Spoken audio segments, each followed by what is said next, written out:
How's everybody doing tonight? My name is Anthony Brian Logan, and you're watching and/or listening to ABL Live. Thank y'all for joining me tonight. You could be almost anywhere in the world, but you're right here with me live on the show, and I appreciate y'all for that. We got a whole lot going on all over the internet, all over mainstream media, social media, everywhere. And I don't know where to start. First of all, the DNC, the 2024 Democratic National Convention, is still going on in Chicago, Illinois. There's been some crazy moments that many of you have witnessed live with me on the show. We'll talk about that a little bit more, a little bit later. There were some things happening outside of the DNC as well that I haven't covered thus far because there's been so much going on with this. We'll talk about that a little bit more, a little bit later. And speaking about the other things going on, the migrants still causing crime, still causing problems, still causing issues. Now, one of the things they have done, allegedly, but we could pretty much say they did it, was take over an apartment complex in Aurora, Colorado. We'll get to that video in a little bit. There's also people in the street being asked about Kamala. How do you feel about Kamala? How do you feel about Trump? How do you feel about everybody that's running? And there were some interesting points of view, some surprising points of view, and some hopeful points of view. We'll talk about that a little bit more, a little bit later. And also, there's a bunch of so-called protesters out there in Chicago doing their thing, causing a mess, but they're not really being blamed for any kind of problem for some reason. We'll talk about all those things and a lot more on tonight's episode of ABL Live. And yes, Dale E., I did see the Theo Vine interview. I got a few of those clips queued up. Thank you for the question. That's a good question. I will be covering some of that tonight. And if I miss anything, y'all let me know. But yeah, Trump's been on fire with these interviews, these streams with these really influential people. I mean, listen, if Trump goes on Kai Cenat or one of these I Show Speed, one of these black streamers, he's going to break the entire internet. He's going to break the internet. He really would, especially since Kai Cenat said he does not want to do anything with politics and do with Kamala. If he was to get Trump on the stream, that'd just be tremendous. But I think Trump has done Aiden Ross. Is that his name?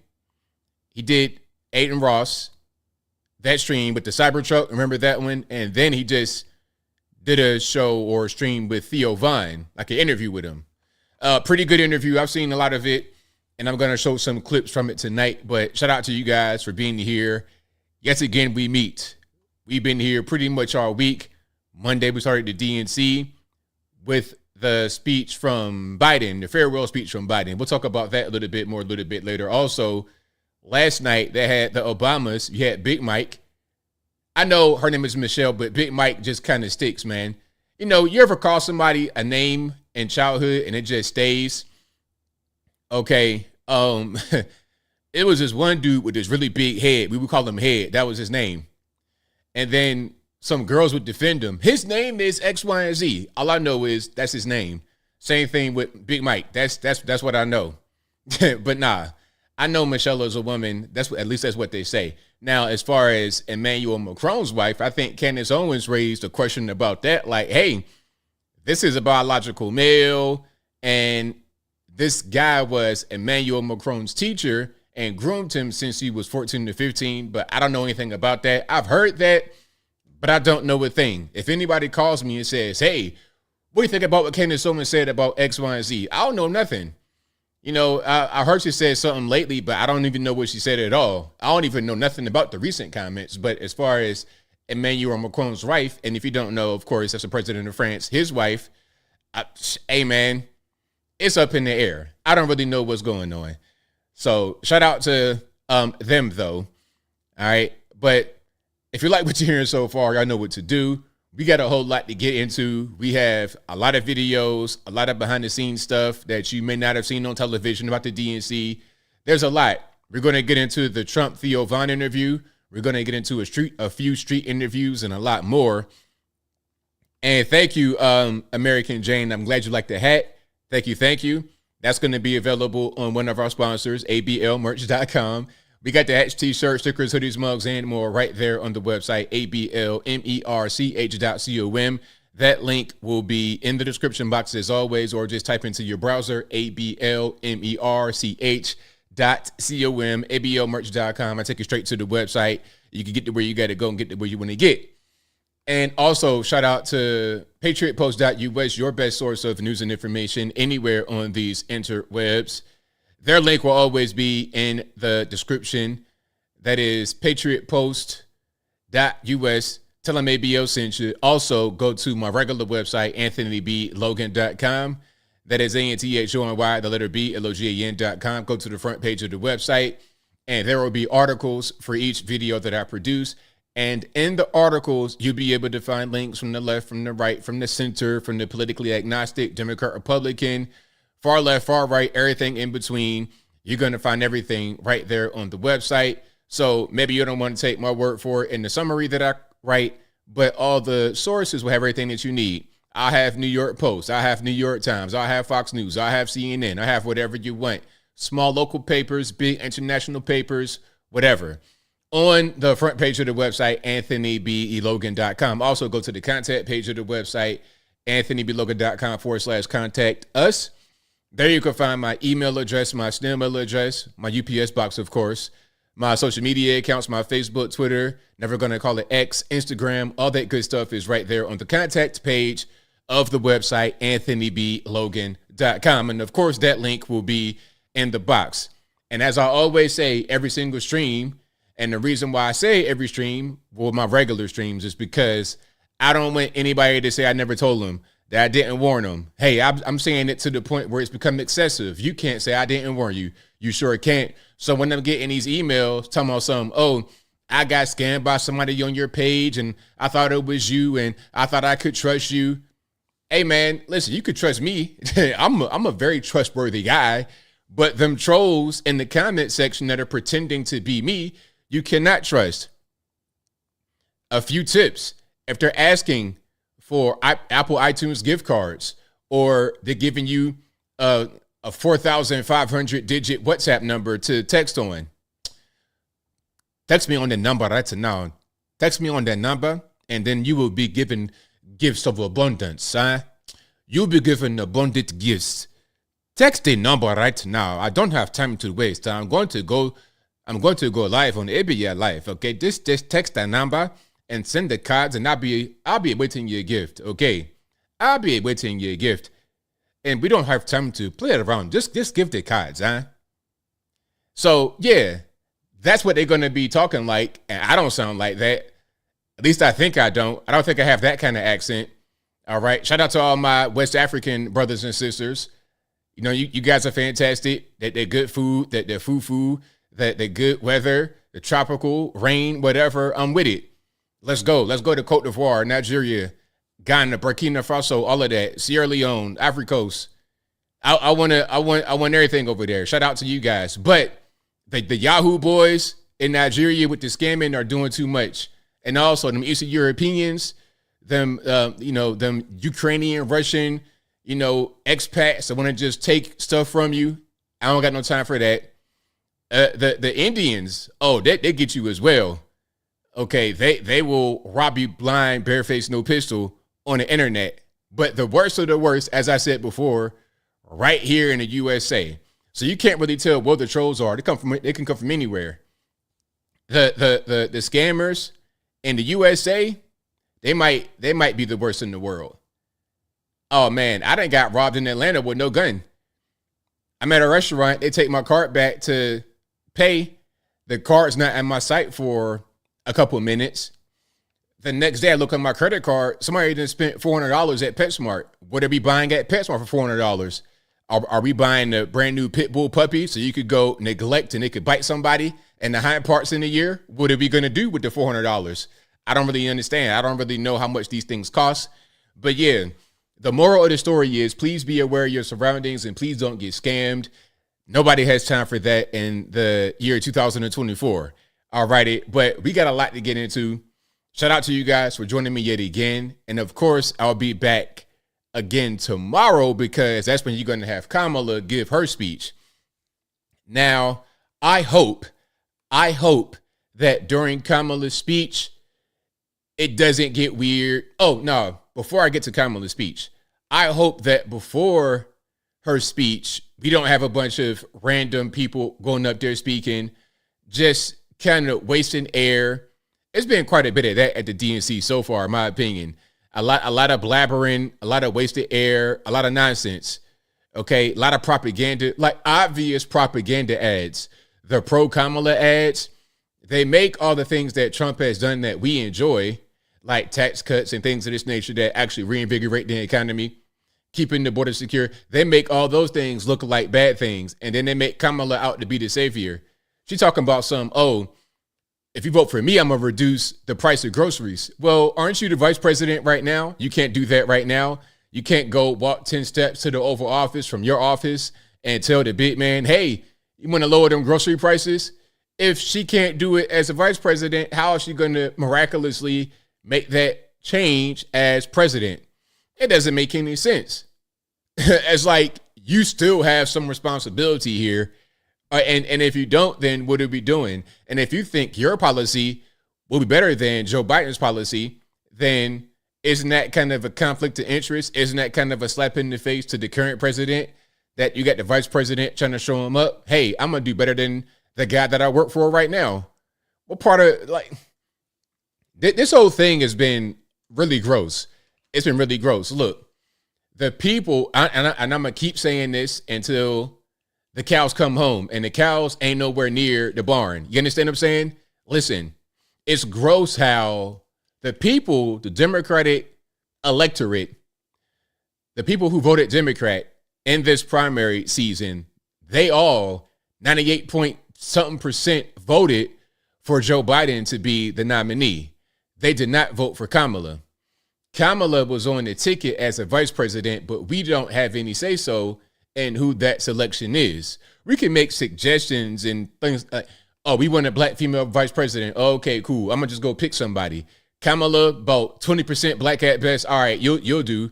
You got enough. You're a person of color. You're colored. We'll put you right there in that spot to satisfy that goal. Okay, you happy? Great.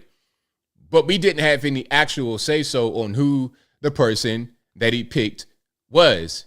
We can't say, hey, pick Michelle Obama. No, okay, it'd be Kamala. Come on.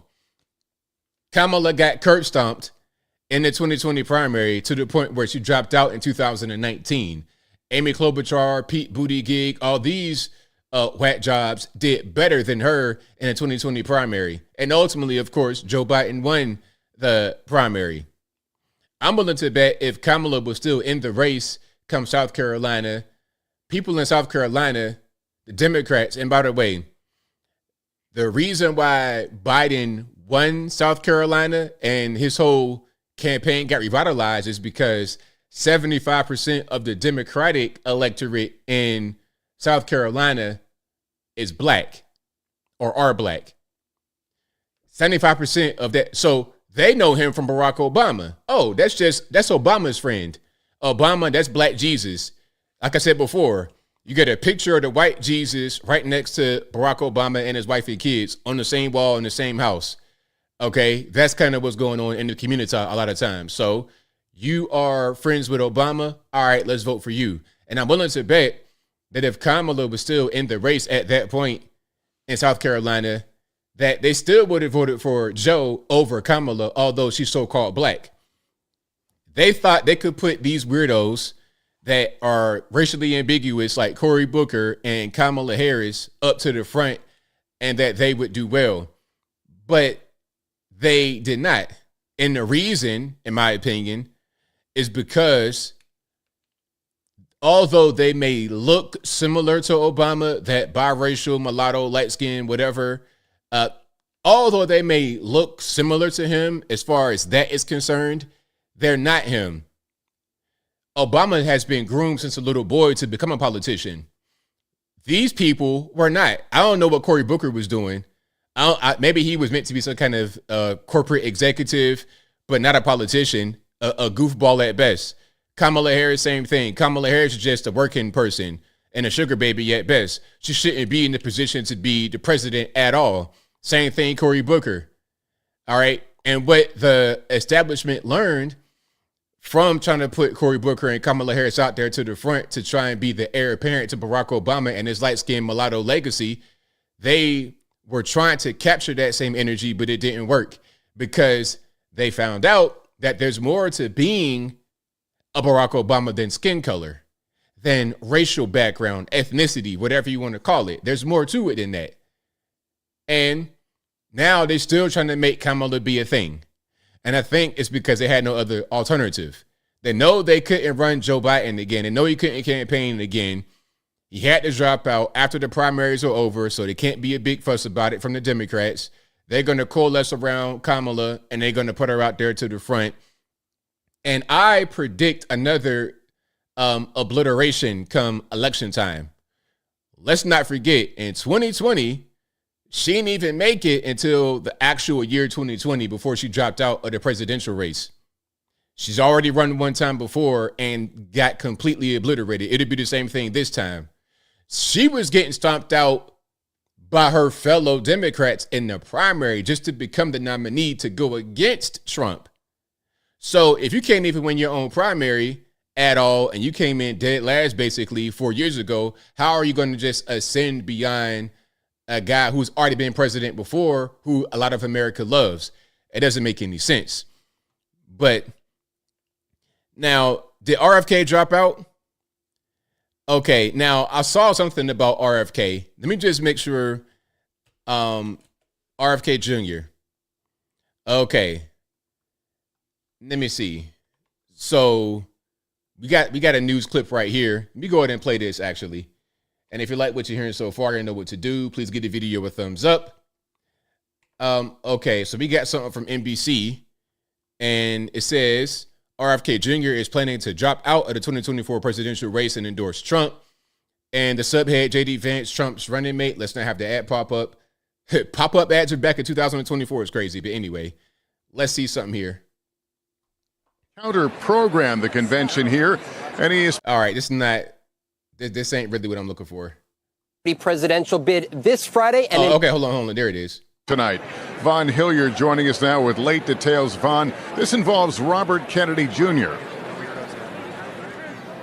That's right, Lester. Two sources tell us that Mr. Kennedy intends to end his third-party presidential bid this Friday and endorse former President Donald Trump, though talks are still ongoing. This could be a major move in an election that could come down to just a few thousand votes. Tonight, former President Trump in battleground North Carolina holding an outdoor campaign event for the first time. All right, now you're talking about that, but yeah, so the subhead, JD Vance, Trump's running mate, told NBC News in an interview that there's been a lot of communication back and forth between the two campaigns, speaking about RFK Jr. and the Trump 24 campaign. So yeah, here's the news right here. This article was published earlier today, 2:18 p.m., updated 4:46 p.m. Eastern. RFK is going to drop out and endorse Trump. Now, is anybody surprised? Is anybody surprised at all? I thought that would have happened. He should have been done that. Like, I don't know what took him so long, to be totally honest. That was just kind of, unnecessary for him to do. I mean, you could do whatever you want at a certain point, I understand. But I didn't really see the pathway forward for a while. All right, now we got a video here from RFK. I'm going to play some of this. Okay. It's kind of a long video. It's like 5 minutes. I won't play the entire thing. It says, America is lucky it's not in a civil war right now. Yet we are in kind of a cold civil war. What is this experiment we call America? Let us look back and remember who we are and how our greatest leaders like Abraham Lincoln comported themselves in the face of a civil war. We must realign ourselves with the founding spirit of our nation. Are we ready to reach across the divide? I am, and that is what my campaign is about. This was published just now, like almost right at 8 o'clock, 7:54 Eastern. Check it out. America, we are lucky today. We're lucky in a way perhaps difficult for us all to see. We're lucky because we're not in a civil war right now. There are no makeshift field hospitals in Virginia filled with wounded boys who haven't even shaved yet.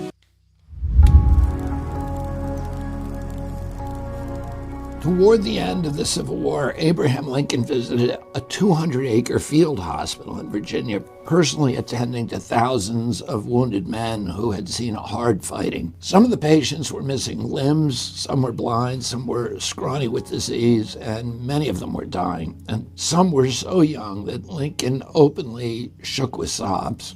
One of these soldiers recalled that President Lincoln, quote, had a kind word for all of us. His voice, said an onlooker, was subdued. His eyes were mild but all-observing. The close grasp of his hand attested the sympathetic great-heartedness of this great man.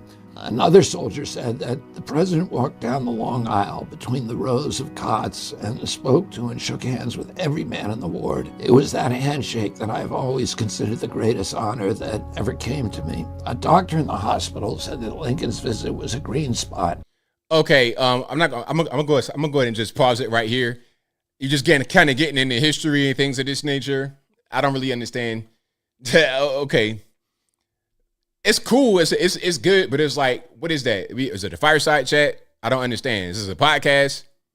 It's kind of weird to release this video when you are planning to drop out and endorse Trump. You should just get straight to it. We don't got time for the history lesson, to be totally honest. But I do appreciate the history, but just not right now in this moment, RFK. So shout out to you, though, man. I'm glad you're endorsing Trump. That's the right thing to do. That's definitely a good thing. But when you're talking about stuff like that, let's get straight to it. Because we got limited attention spans and limited time. But yeah, if you guys are just now coming in, the breaking news is that RFK Jr. is planning to suspend the campaign and endorse Trump. Let's get to the DNC a little bit and show some things that I did not show during my live streams. I think I showed this on my video today, if I'm not mistaken. Now, we got a heavy police presence out here, huh?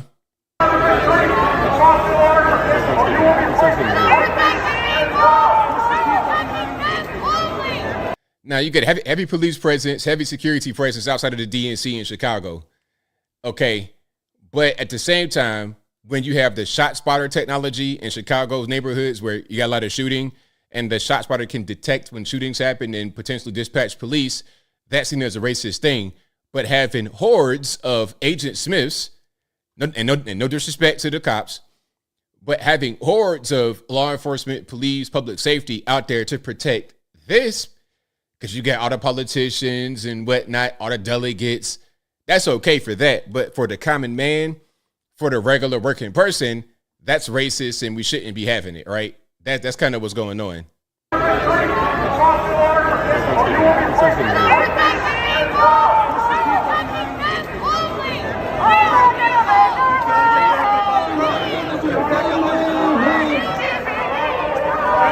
So yeah, great family-friendly scene out there in Chicago, Illinois. Great family scene out there. All right, now, I'm not sure I played this. This is a fresh bowl of word salad. Now, I don't know what you're going to be able to pair with this salad to make it edible. Man, you got to put all types of croutons, dressing, to the point where, it's no longer a salad, it's a sandwich. But right now, it's straight up salad with old iceberg lettuce. It's not very nutritious at all. Let's check it out. Our election is about understanding the importance of this beautiful country of ours in terms of what we stand for around the globe as a democracy. As a democracy, we know there's a duality to the nature of democracy. On the one hand, incredible strength when it is intact, what it does for its people to protect and defend their rights, their liberty, and their freedom. Incredibly strong and incredibly fragile. Our election is about understanding the importance of this beautiful country of ours in terms of what we stand for around the globe as a democracy. As a democracy, we know there's a duality to the nature of democracy. Now, if you guys can translate that, if you guys can decode that, I'd love to see exactly what she was talking about right there. Hey, Lisa, I'm asking the same question. I need a translator too. the duality of democracy and the voice. Listen, I know I was kind of halfway joking during the stream and I was saying, hey, what do you think Kamala's favorite drink is? But I don't think I'm playing. I think I'm being serious. I think that there might be a problem. I don't know what it is. She's drinking wine or straight up. I was thinking straight up shots of whiskey, straight up just dark, bam, straight to the back of the head with the shots of the alcohol. Something's going on.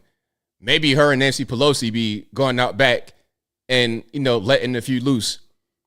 But something is not right. I don't know what it is, but something ain't right. Her and Doug, the husband. Also, speaking about something being wrong, my man, did you see my man rah sis boom ba? It'll make sense in a minute when I show you what I'm talking about. But my man, what's his name? Tim Waltz. Yeah, Tim Waltz. I don't know what this dude is out there doing. It's just kind of weird. It's really strange. Do I have the video? Yeah, I do. So this is my man. There's Tim Waltz, Kamala's VP pick, right there with the suit jacket. It's like, sir, why are you holding hands, you know, the victory pose with these women and then raising your foot up? I mean, are you a cheerleader? Did you have a flashback to back in the day? Now, if you were a male cheerleader and you helping the girls do the flips and you catching them, that's one thing. But you, sir, look like you want to be, mommy, look at me. You want to be that kind of person. And hey, man, if you want to be a majorette, it's nothing. I have nothing against you. But you see, when you start saying stuff like, oh, the MAGA Republicans, they're just weird, and J.D. Vance is weird, and Trump is weird, and you do stuff like rah sis boom ba on the stage, I'm like, pot kettle black, man. Let's keep it to policy. And you know, they tell Trump all the time, and I was watching the clip. If I can find it, I'll play it. But there was a clip where Trump was saying that they, meaning his advisors or whoever, tell him, oh, stick to policy, just stick to policy, don't do the name calling. But then they don't do that on the other side.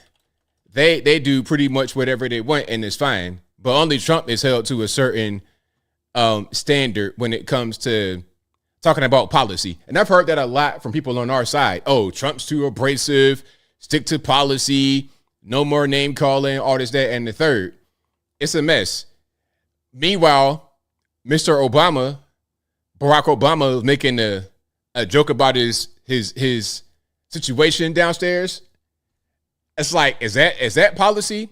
And as a matter of fact, I didn't hear much about policy at the DNC on Monday night or last night. And I don't think they're going to talk about that tonight or tomorrow when they close it out. Kamala doesn't even have any policies. Look, okay, the last time I checked, there was no policy on Kamala's website.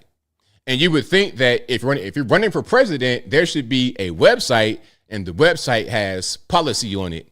My website, as just a random normie who does it himself, is more complete than Kamala's, and she has all the power of the government to help her out. Now, my thing is this. Okay, you got the government, you got these third-party organizations or whatever to come help you out with your campaign.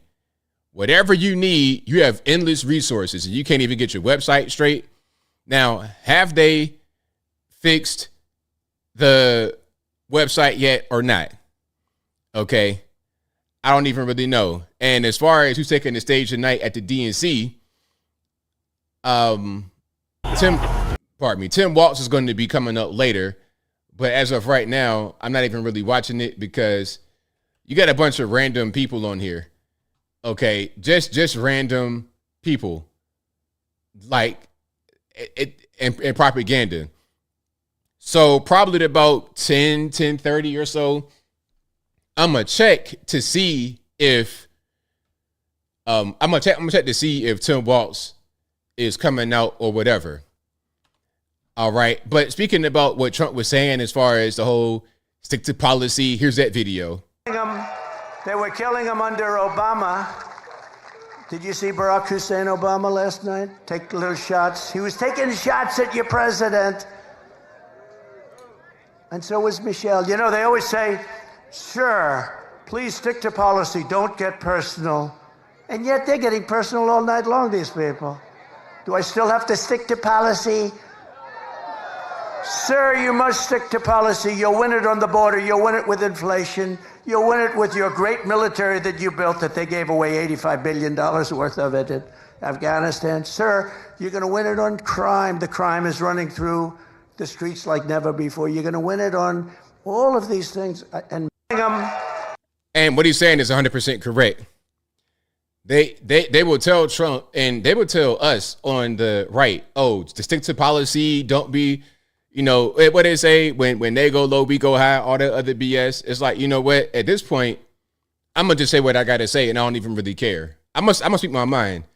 Now I feel like how the elderly feel when they just say whatever, when your meemaw, your pawpaw, especially your grandma, when your grandma just say whatever she wants to say, you know that it's because she's up there in age and she has no more time to play. She has no more time to play games because her time is limited. I know too much. There's no time to play around anymore. All right. It's no time. I'm going to say what I got to say. I feel the exact same way. Now, this is one thing that Trump was speaking about. The whole crowd size thing it was really weird.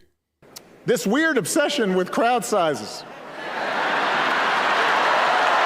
Now, look at what he does. This weird obsession with crowd sizes.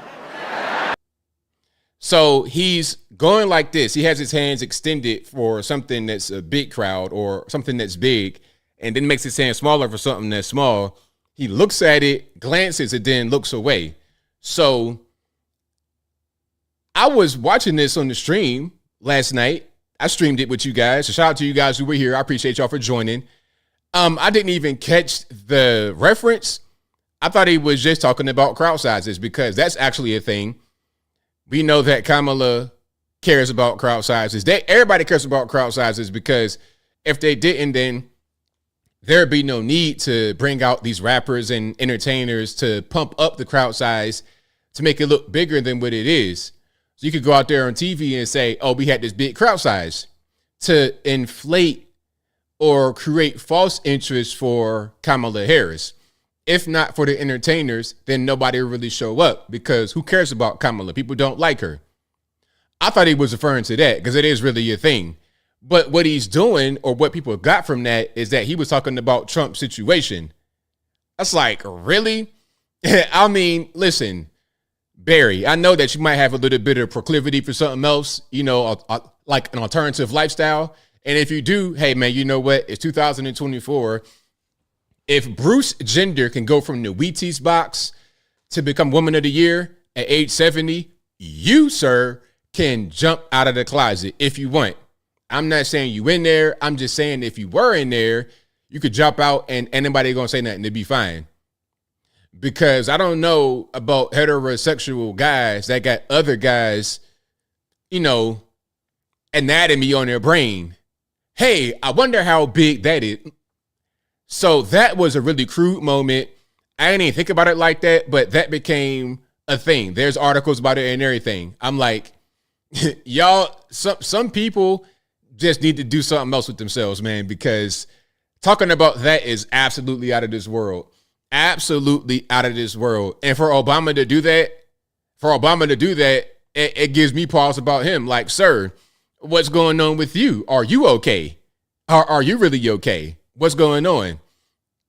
Okay, now, speaking about are you really okay, I got to show this moment, man. And when I show this moment, I'm going to move forward and talk about other things we have not seen, okay? Yeah, shout out to Bathhouse Barry. Now, this was crazy. Wheelchair guy. Okay. Now, they brought this man out there because he has ALS. And I guess it might be his wife or something or a friend. I don't know who this is that's right there with him. But he has ALS. They wheel him out there. And his companion, whoever that is, his wife probably, she's, upwardly mobile. And she has a microphone. She puts microphone up to his face. He starts mumbling. and she translates. They do this about 3 or 4 times. Now, when I'm watching this live, when he first came out, I'm like, okay, guy in the wheelchair. They try to just, put him out there and say something to garner sympathy. The same way they had Jesse Jackson out there in the wheelchair. He just waved to the crowd and went back. But when they did this, I didn't know what to expect. I'm just chilling. When he started doing this right here, I was through.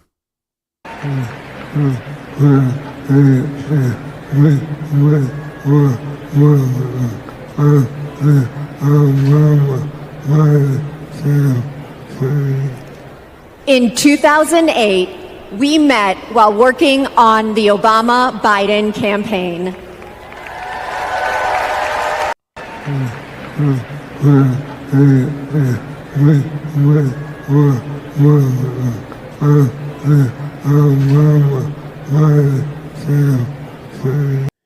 So he would do that. He did that about 4 times, 4 different times in a little speech. And he did it the exact same way. If it was Morse code, it would be the exact same code, the same tense and length of time he was doing the mumbling. It was the same. He didn't change it. But every time she had something totally different that he said that she was translating. There's no, ma'am, listen to me now. There's no way that you're translating anything he's saying. What you are saying may be true and it may be an accurate thing to say, but you're not translating what he's saying in real time. You're just not. I refuse to believe it. That was a crazy moment. I mean, oh my goodness. This moment really, when that happened, man, I've never seen anything quite like it. Never seen anything quite. So that they're married. Cause well, I thought they were married. Yeah. Because I think what happened was he developed ALS after they had got married. They'd been together for a while and then he got sick. And it's crazy because I think they did it on purpose. They knew they would just get guys like me to start busting out laughing. When I don't intend to, because I don't think it's okay to be bullying people because of their disability or whatever. If somebody's disabled, since I've been a kid, I was always taught, hey man, they disabled, leave them alone. But because they can't do anything about that. But then when you bring them out there and you exploit them and you do something crazy like that, I don't even know how to process it.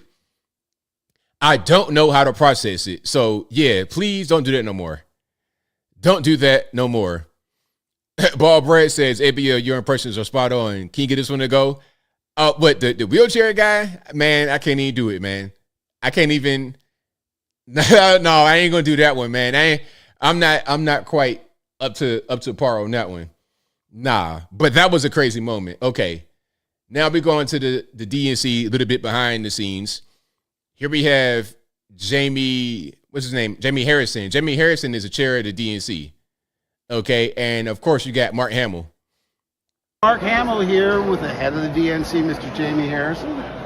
Listen, Mark, we got an important election coming up in November. Yes. You got a message for everybody out there? Well, in the movies, I fought against make-believe evil. But we're at a time in our history where we're fighting against real evil. So I beg you, please, don't go to the orange side. All right, Jamie Harrison.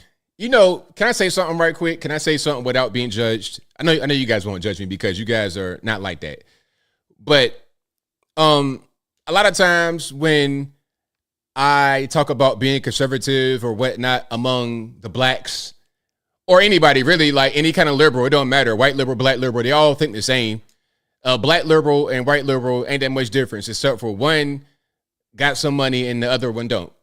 Usually, unless they smoke crack for a living, which is a different story. But anyway, one thing that they always try to tell me is that I'm like Steven from Django or I'm really a white guy or something like this. I never heard that in my life growing up. Not even when I was a kid.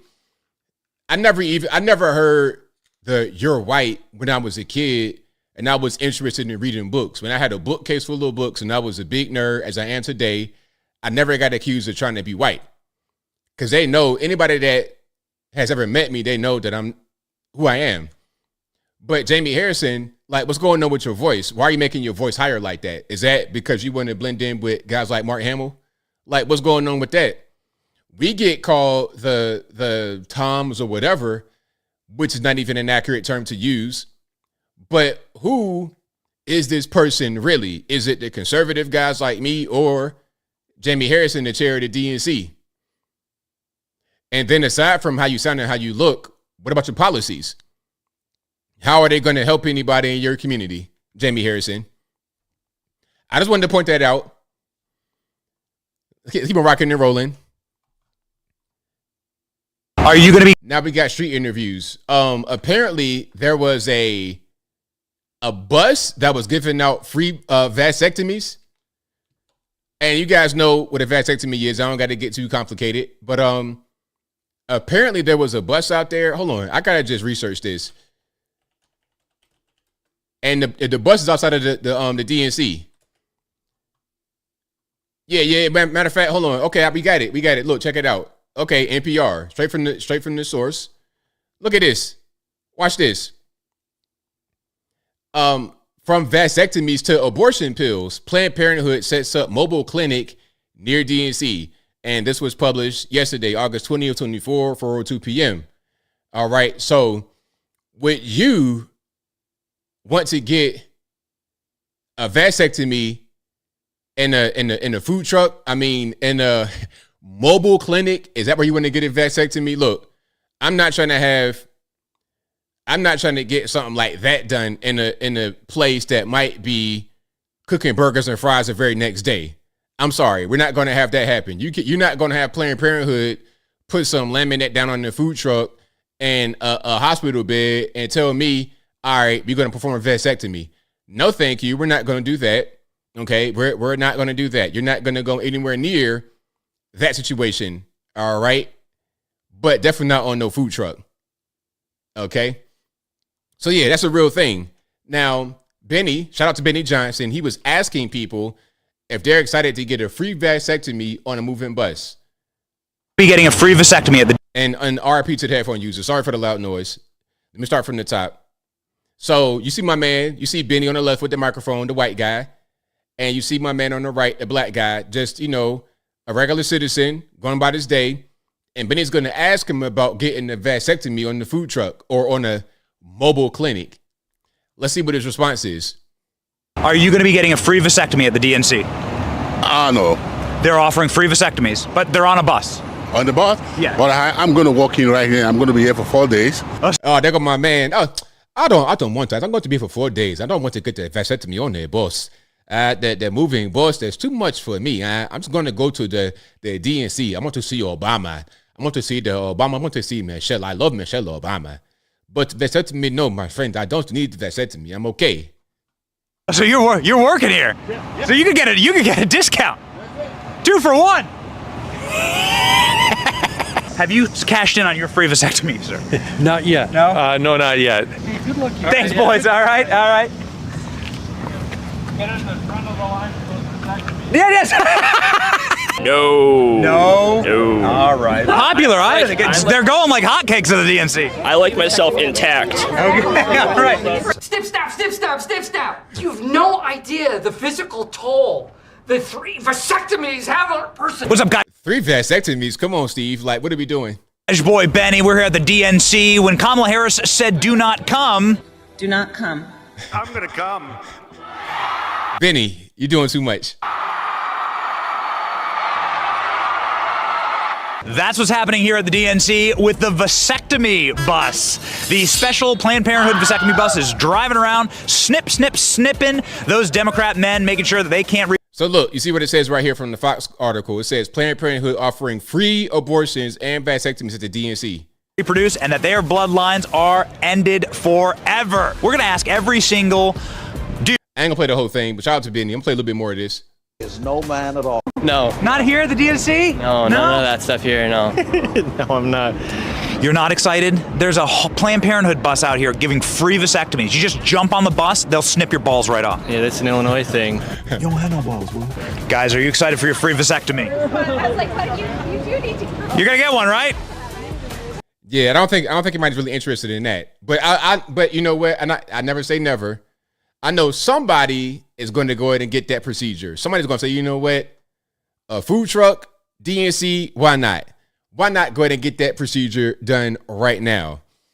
Now, let's tune in with the community out there in Chicago. How do they feel about Trump?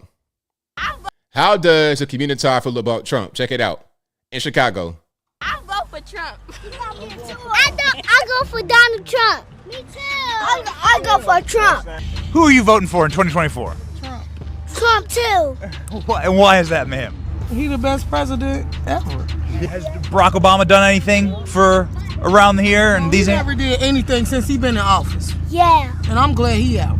Trump the best. Barack Obama? Man, I ain't got no message to say him. I don't mess with Barack Obama. Yeah. Nah, I'm a Trump supporter. Trump do more for black people and care more about black people. And Barack Obama ain't black. Just to let that be known. All right. What about Kamala Harris? I don't with her either. Yeah. All Trump all day. Yeah. What's your message to Donald Trump today? Keep going. Come get us, man. We waiting on you. I'm a Trump supporter, man. We gonna keep this going. Trump, he a real businessman. I'm a real Republican, man. I want Trump back in office, second term. What would be your message to Barack Obama? I don't know, pump some money in here. Pump some money like Trump, you know? Your message to Donald Trump? Come on, man, get us to the Super Bowl, bro.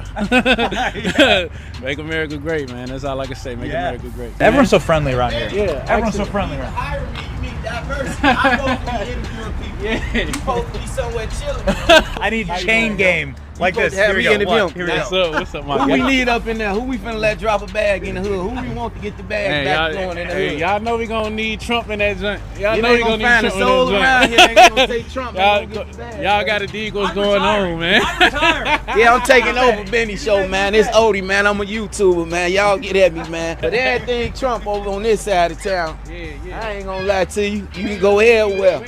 You see how dry this motherfucker is? We need Trump, boy. Whatever it's gonna do to make this flow back, man, get it up. So the community, a lot of them saying, hey, man, come on, let's bring Trump back. Let's bring Trump back. And you know what would be funny? It'd be somebody like a Pete Buttigieg or one of these guys that they come through there and say, oh, nah, they don't need Trump. They just need more government assistance. Like, that's going to work. Government assistance ain't going to do nothing but keep you in a certain level. It'll keep you sustained, but you won't be able to grow. You'll be permanently under the underclass forever as long as you continue to stay on it. I was watching this video and somebody made a really good point. They were like, have you ever seen someone like with a U-Haul going to the projects to move in? Now, of course, when you're talking about project living or really like low-income apartments, what we would do is move in covertly because you don't want anybody to know what you have or really where you even stay to a certain extent. That's kind of harder to disguise, obviously, because you're going to have neighbors. But the main thing is you don't want to tell everybody what you got. So you kind of come in little by little at night. That's usually how that works when you're going into places like that. When I moved out of my last spot, it was kind of even when I moved out, I kind of did it in a certain way to where you couldn't really tell when I was gone. It was kind of hard to explain. But yeah, it's like that. And the reason why I'm saying this is because a lot of those places, they may move in covertly, but also they stay in them forever. And then they pass it down to their kids. So let's say a person been in a Section 8 building or a house for 20 years. When their son or daughter becomes of age and they start having kids, they live in there too. And they stay there forever. And then the parent dies. And then, okay, now it's just available. So it'll probably get rented right back to the person who was living there already. It just pass it on. And the cycle continues. And nobody ever elevates beyond a Section 8 situation. That's what happens in a lot of these places. You have these projects like in Chicago, the old Cabrini Green. It'd be not one, not two, but 3 generations of families in one project building. One building with 3 generations. Grandma, mama, daughter. And 1,000 kids that are completely butt wild with no dads at all. That's what happens. Now, going back to Chicago, let's hear more from the residents out there. Can you tell me? All right, let me start from the top.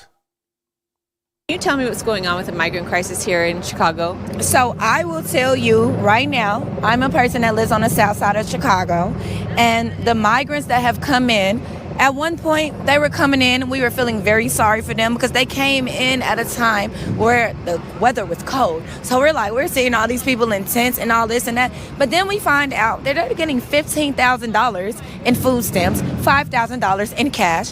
I work for a company, which I will not say, that they're able to come in and they're able to get internet and Wi-Fi and all of this for free because guess what? The government are paying their rent for 2 years. Why is the government paying people that came from another country rent for 2 years? Can we explain that? Because it's a housing crisis right now with multiple homeless people on the streets right now that I could follow and show you homeless people that's been living on the streets. So what makes the migrants better from coming to another country that they get all of this? You know why? I'm going to say why. Because we're about to have another presidential election. So if we make these migrants democratic and we give them the right to vote and we give them all of these things, they're going to vote. And then, boom. I'm a Trump supporter, by the way. So that right there is an eye-opener. And, of course, I've been saying it. We have all been saying it for a long time. These migrants are coming here to replace you, to replace you and I, to replace all of us. And I said it straight from the beginning. When the migrants come, they're going to come straight to the community, and it's going to be a battle for resources. And it looks like the migrants are winning the battle. The migrants are getting things that American citizens don't have the ability to get. Rent for 2 years? How do you come to this country, just bogart your way in, and then get given all kind of benefits and resources? And, you know, she was being, I guess, kind in the beginning, talking about, oh, well, we felt sorry for him at first. Look, I don't feel sorry for anybody that comes to a place. You know it's cold. You know what seasons are, and you wouldn't come to the United States without going through the proper channels, with no place to stay, no job or nothing like that. Okay, listen, you were living comfortable in El Salvador. It's probably pretty nice down there right now, weather-wise, and you want to come to Chicago, Illinois with no money, no nothing. Okay, that's on you. If you're out in the cold, oh well, that's your problem. I don't feel better at all. And now we're seeing what the result of these migrants being here is. And as they give migrants all these things, there's got to be a way to pay for it. So what we're seeing right now in Illinois is property tax increases that are going through the roof. So regular normies, people that are just working jobs, work all their life, retired, put their nest egg into a house they can retire in without having to pay that much, pay for it outright. Remember my man that paid for the house in Chicago in the south suburbs? The house was like $120,000. He paid for it in cash after working hard his whole life as a mechanic. He gets injured. He can't really work right now, but his house is paid off. They send him a property tax bill that's normally $2,000 for like $30,000. And they say, oh, it's a miscalculation, go and fix it. But of course, when and if he goes to fix it, it's still going to be higher than it was, rather than 30 or 25,000 or whatever it was. Instead of 2,000, it might be 4,000. That's still double, but I guess it's better than $25,000, $30,000 that he had to pay before. And all that money, from my point of view, is going to the migrant crisis. How can you give migrants free rent for 2 years and all these benefits on food stamps or whatnot just magically? It can't happen. It's got to come from somewhere, and it's going to come from you, the taxpayer. That's the squeeze in the middle class we're experiencing. The rich, they got their money. They're going to do their thing. They're going to be all right.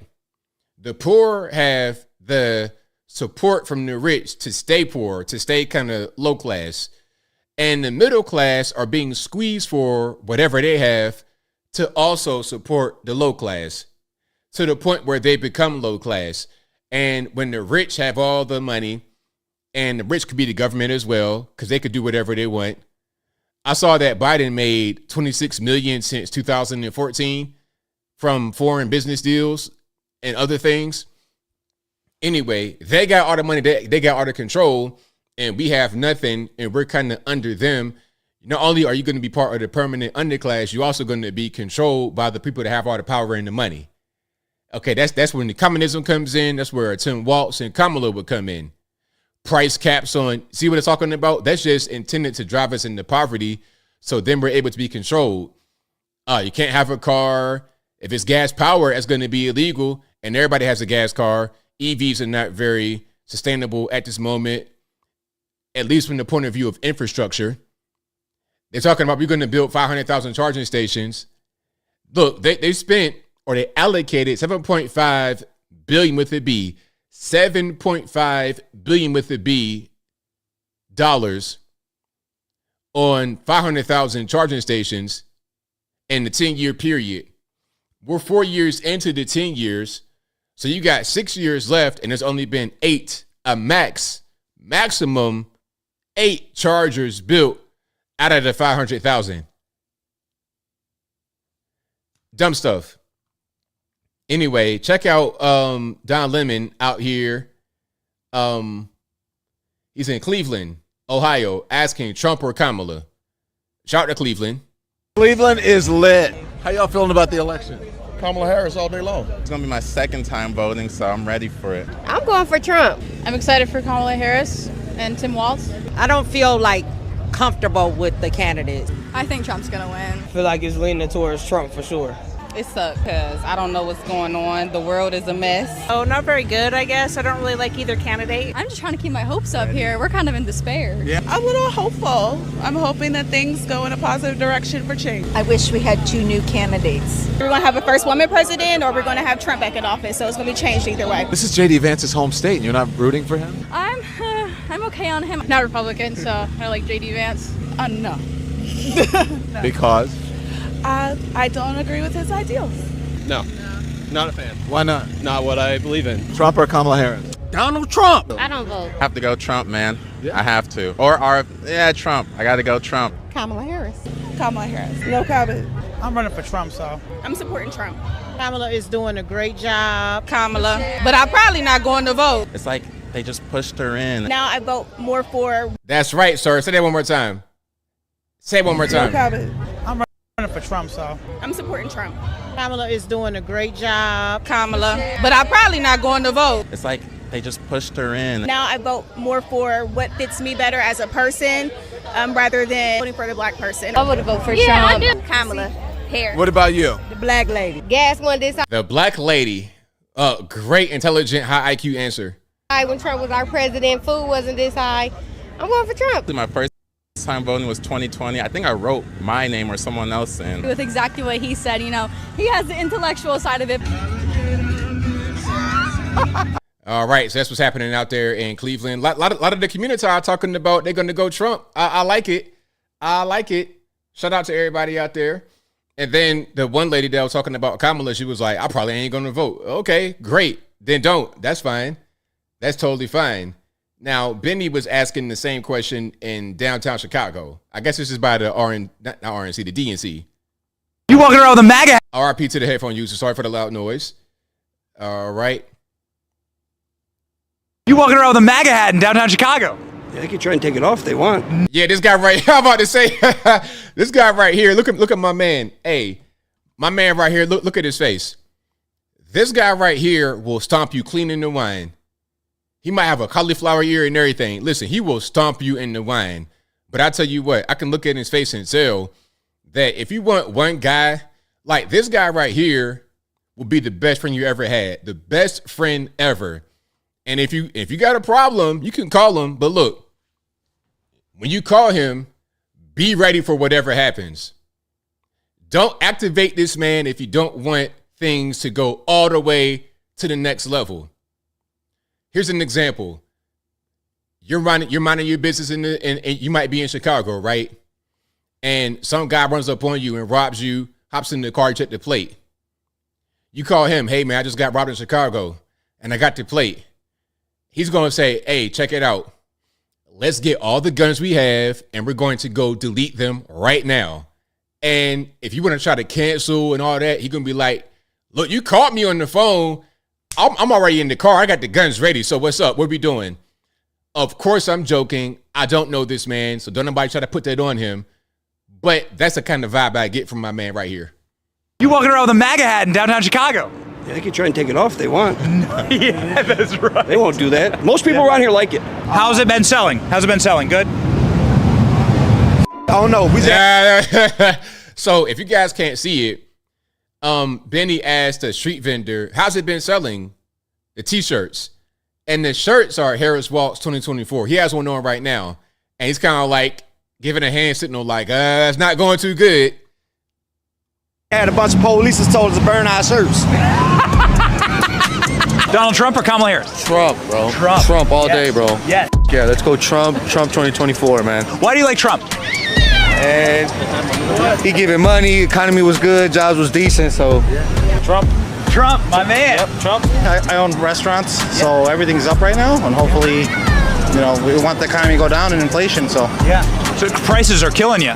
They are. Yeah. Yeah, and that's the main thing. Trump.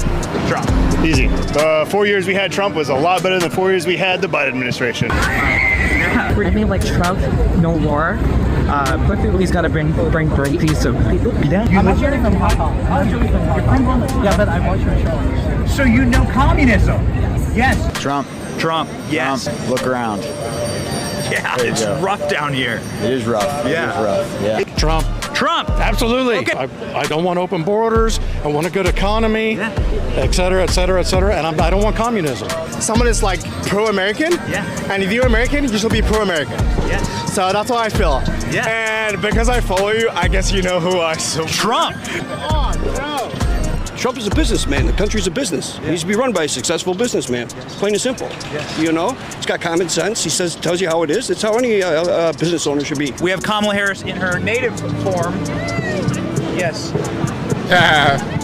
Got a little snake out there. So shout out to Benny out there in downtown Chicago near the DNC asking about who people are going to vote for. Is it going to be Trump or Kamala? A lot of Trump supporters out there. That's a very good thing. Now, Hakeem Jeffries is speaking right now at the DNC. I kind of want to pick in on him right quick to see what he's talking about. This guy is another one. They try to be like Barack Obama. Same. You see the whole black preacher, affectation, light-skinned guy, clean shave, short haircut. They wanted him to be the next Barack Obama, but that what Obama had is really hard to capture. That moment in time, very hard to capture. What's up with these LGBT basketball wristbands? What are we doing? We're going to play a game of, like, I ain't going to say what I was going to say. You deserve to earn a living wage. You deserve to have an affordable place to call home. You deserve to educate your children in a great public school that is free from gun violence. And you deserve high quality, affordable health care, and you deserve the chance to one day retire with grace and with dignity. But for far too many... Hold on, we got a little bit of inside scoop. Now, this is a comment I'm reading, so it's all alleged. The Dazzling Globetrotter says, this dude is a drunk in real life. I actually met him at a banquet in D.C. I believe you 100%. I believe you 100%. But I'm not going to say that it's true, but I believe what you're telling me. Absolutely. A lot of these guys in D.C., they're like that. Themselves. Our approach, led by Kamala Harris and Coach Walz, is very different. We care about you, the American people. And we will... So cringe. We care about you, the American people. Are you an android, sir? See that right there? That's what I'm talking about. Like, you don't have the juice that Obama had. Obama was kind of smooth with it because he learned up under a jet-lag preacher how to be smooth for 20 years in Chicago. But this guy right here, I mean, he don't have it. And they tried to make him be a thing, but he's not. He's not. And it's so weird when they try to make things be, and it just don't happen. It just don't happen. So yeah, that's we'll come back to the DNC a little bit later. A lot of you guys are like, nope, don't want to see it. Don't want to see him. That was Hakeem Jeffries. Hakeem Jeffries is the House Minority Leader, if I'm not mistaken. Make sure I'm saying the right thing. Yeah, Minority Hakeem, yeah, from New York. Yep, Hakeem Jeffries, House Minority Leader. All right, let's keep on rocking and rolling here. All right, these people right here are very excited to go to the Kamala Waltz rally. Very, very excited. Now, if I was being sent to a Kamala Waltz rally, I wouldn't be too excited, but they are. Guys, we're going to the Harris Waltz rally. Woo!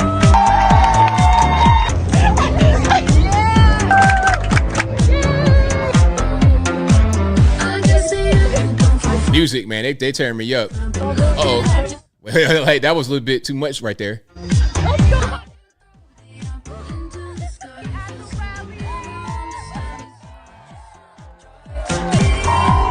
They love playing that music in the background, trying to get me copyrighted and everything.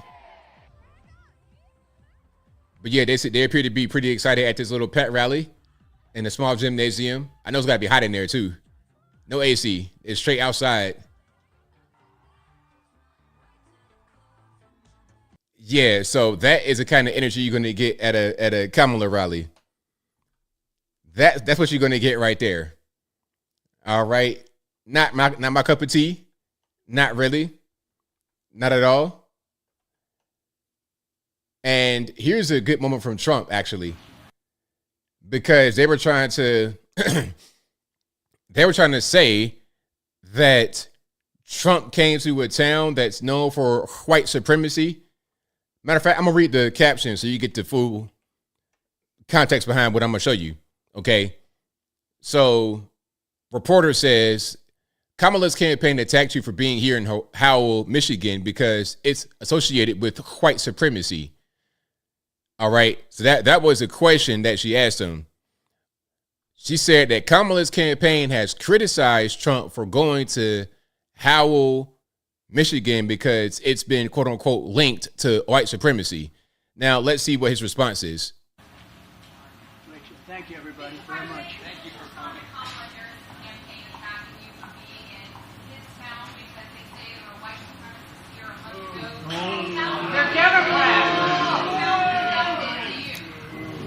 Who was here in 2021? Thank you. Thank you, everybody.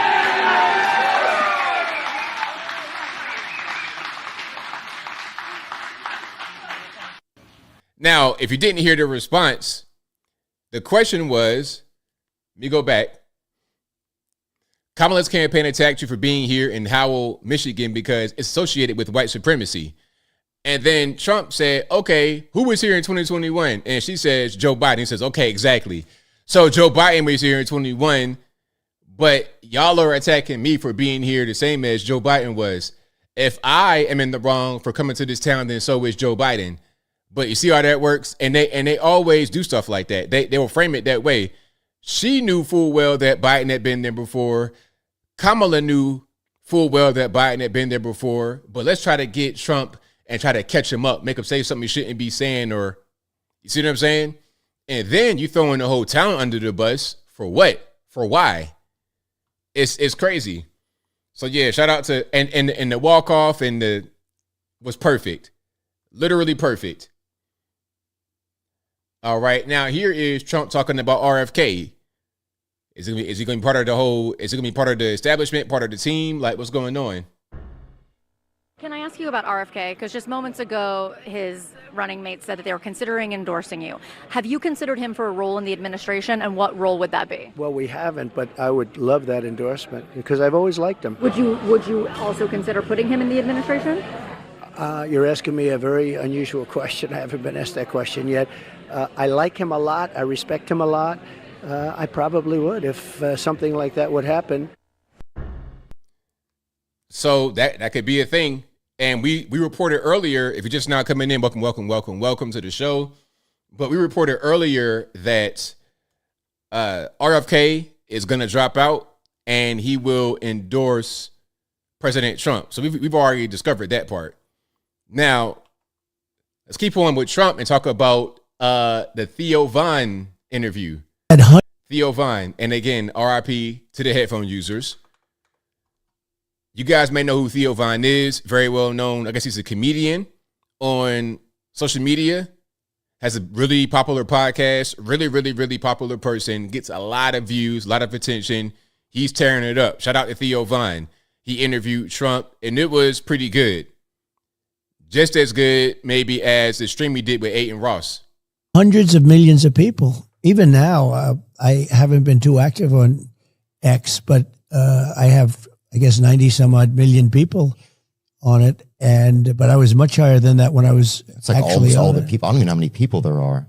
Yeah, it's been, but I love the job he's done, and he's brought a certain voice back into play. Yeah. The previous people were terrible. Yeah. Every time you do a thing, you'd be red flagged.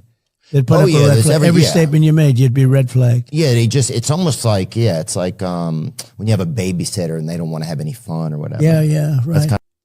So Theo would just say kind of random things, because that right there that was just kind of random, and it was also kind of a shot at RFK. I feel like some people, when they make jokes, they kind of trying to be funny a little bit on the slide and see if you catch it. That's very common, especially with guys like Theo Vine.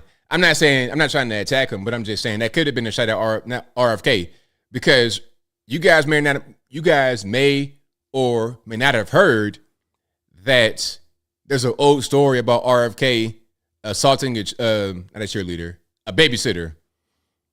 And he didn't really deny it. He was like, why y'all bringing up old stuff? They asked him about it in an interview. They were like, RFK, there's been allegations that you inappropriately touched one of the babysitters. Do you want to comment on that? He was like, why y'all bringing up old stuff? That's old news. But he didn't say he didn't do it. And he was like 45 when he did it. So it wasn't even, you were fully aware of what was going on. But anyway, allegedly. Let's keep on moving here.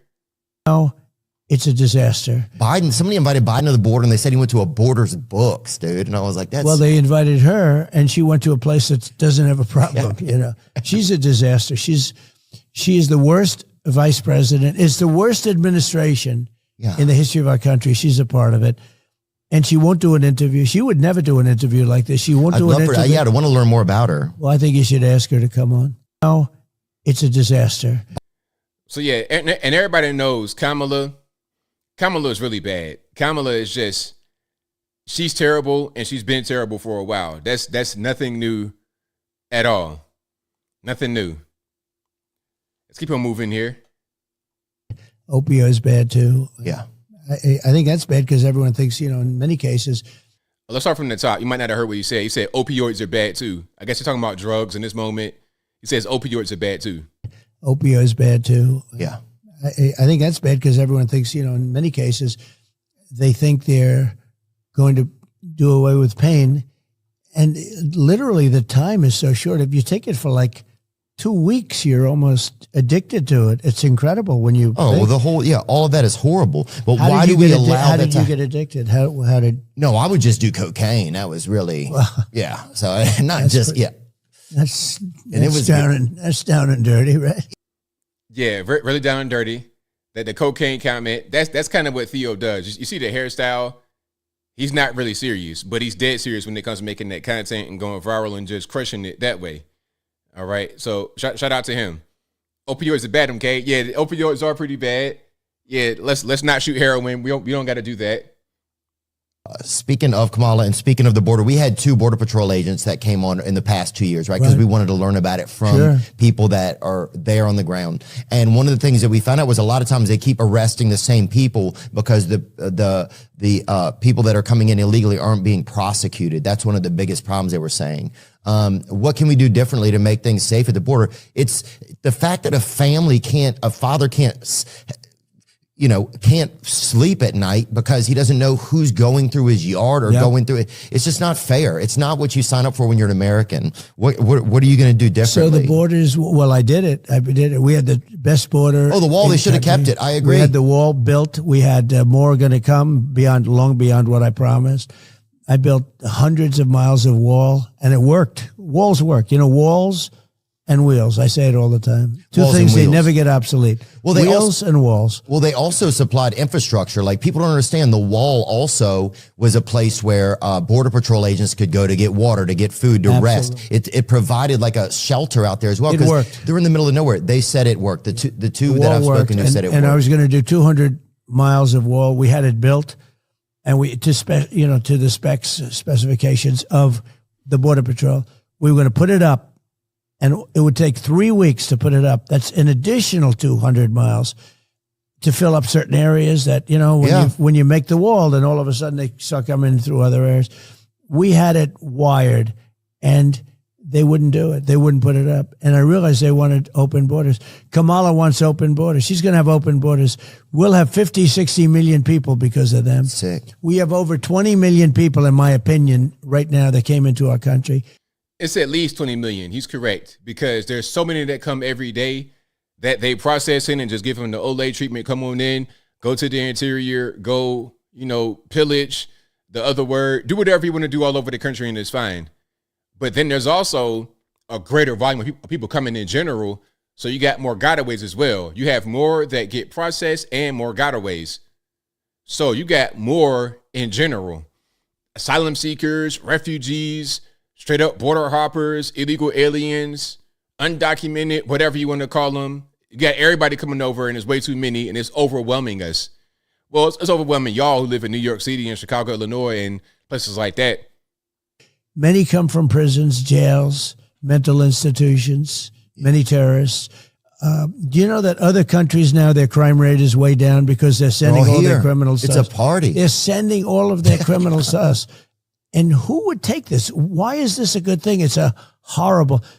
She should be ashamed. And, she was the border czar, too. He put her in charge. She was the worst border czar in the history of the world. She's a roller skater. That's what somebody told me the other day. She's terrible. But what are you going to do? What's going to happen with the border when you're back? We're going to seal the border, and I had it very well sealed. We had the most successful border in the history of our country.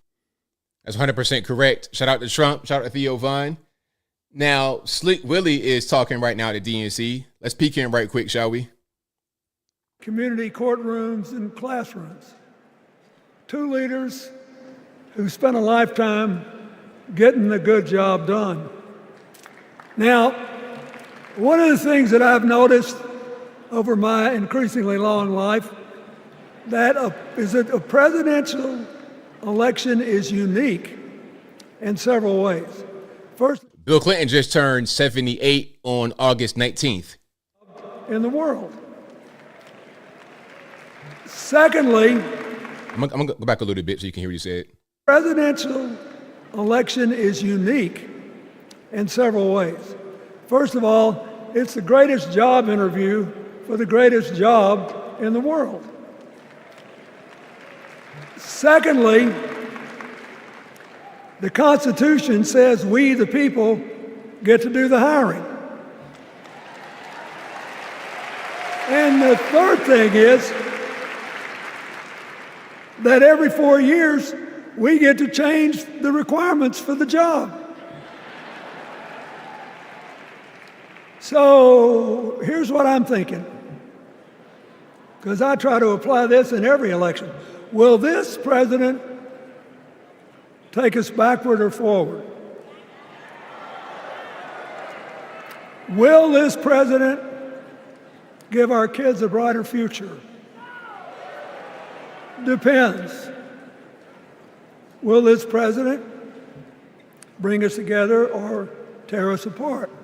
Will the president increase the peace, security, and stability and freedom that we enjoy and extend it to others as we can? We, the people, we have to make a decision about these kind of questions. And every 4 years, it's a little different because the people come at the candidates, and they say, as they're saying now, here are our problems, solve them. Here are our opportunities, seize them. Here are our fears, ease them. Here are our dreams, help them come true.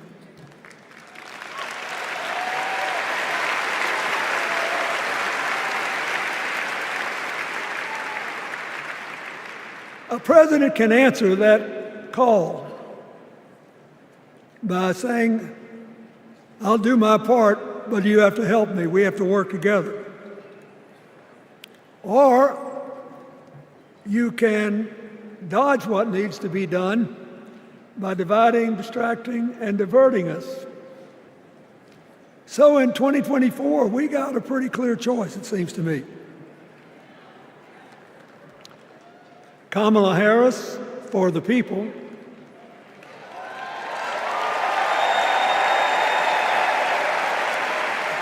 and the other guy who's proved even more than the first go-around that he's about me, myself, and I. I know which one I like better for our country.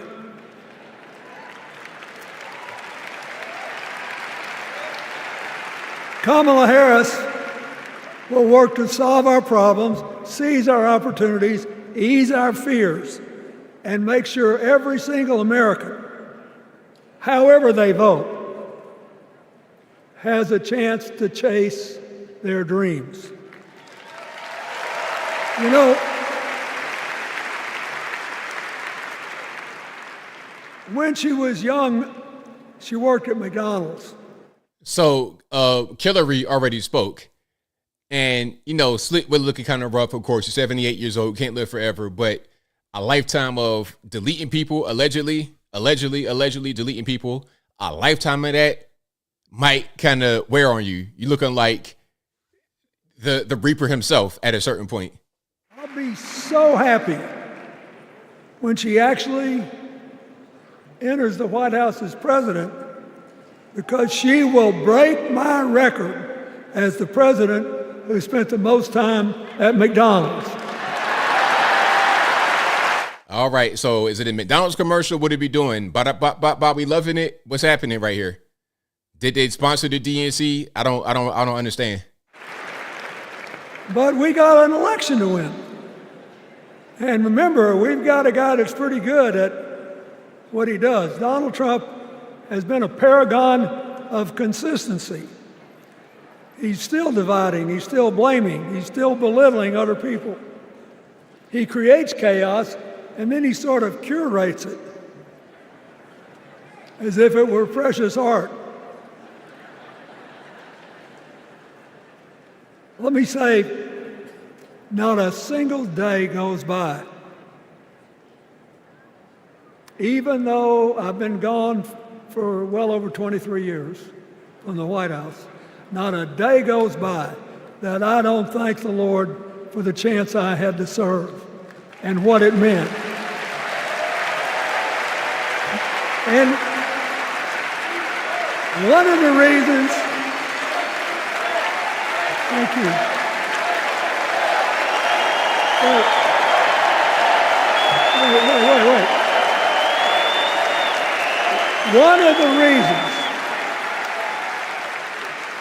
One of the reasons I love the job so much is that in the toughest times, even on the darkest days, if you tried hard enough, there was always something good you could do for somebody else. Now, some days that's not easy to do. You've got to deal with all these emergencies, or there's something going on here, there, or yonder. But Kamala Harris is the only candidate in this race who has the vision, the experience, the temperament, the will, and yes, the sheer joy. There go that joy word again. They've been kind of, putting it out there as an AstroTurf campaign, saying it over and over again so it sticks in your mind. Joy, and what's that? We're not going to go back, all that. We're not going back. He talks about himself, right? So the next time you hear him, don't count the lies. Count the eyes.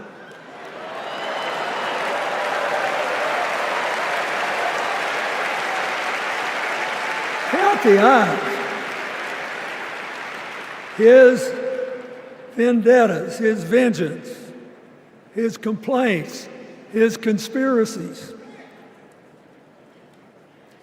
He's like one of those tenors opening up before he walks out on stage, like I did, trying to get his lungs open by singing me, me, me, me, me, me.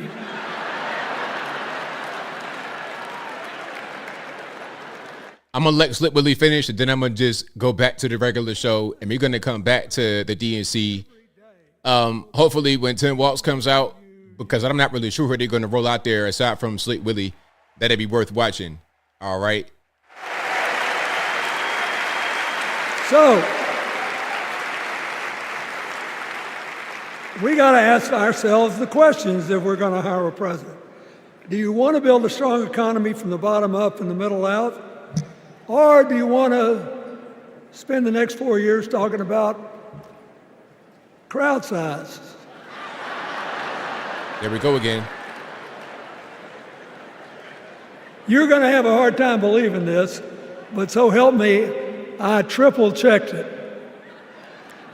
Since the end of the Cold War in 1989, America has created about 51 million new jobs. I swear I checked this 3 times. Even I couldn't believe it. What's the score? Democrats 50, Republicans 1.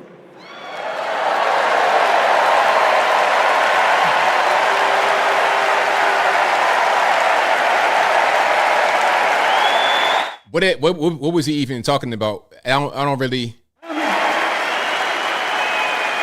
They will clap for anything. He could say that the sky's blue and they'll be out there crying tears, clapping like seals. Just like, what are we doing? Championship winning coach on our team.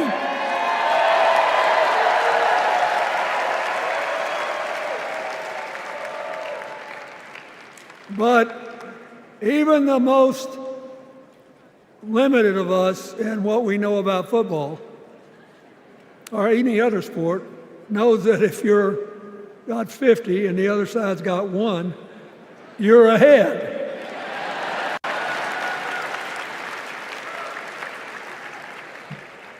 What about affordable housing? It's a terrible problem in America now. We need more. And affordable health care. That's why the Democrats put a limit on monthly payments for insulin and a $2,000 a year out of. All right. I think I had enough of Bill. I don't think we got to watch Bill too much more because I think Bill going to talk for a long time because they're kind of like running out of speakers at this point. They didn't have a secretary of dog catching from Tuscaloosa, Alabama, come up there and speak for 15 minutes.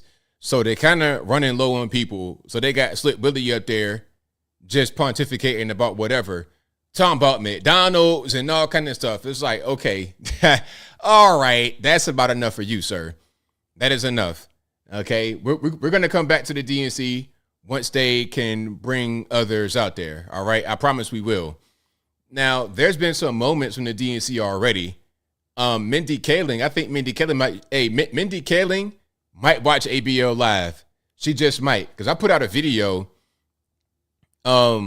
using the clip that she had with Kamala, and they had a cooking show in which she said she was Indian. If I can find that, I got it on. I think I got it on my Instagram, but I need to just go to my TikTok. Hold on. Yes, I am on TikTok. Unfortunately, they made me do it.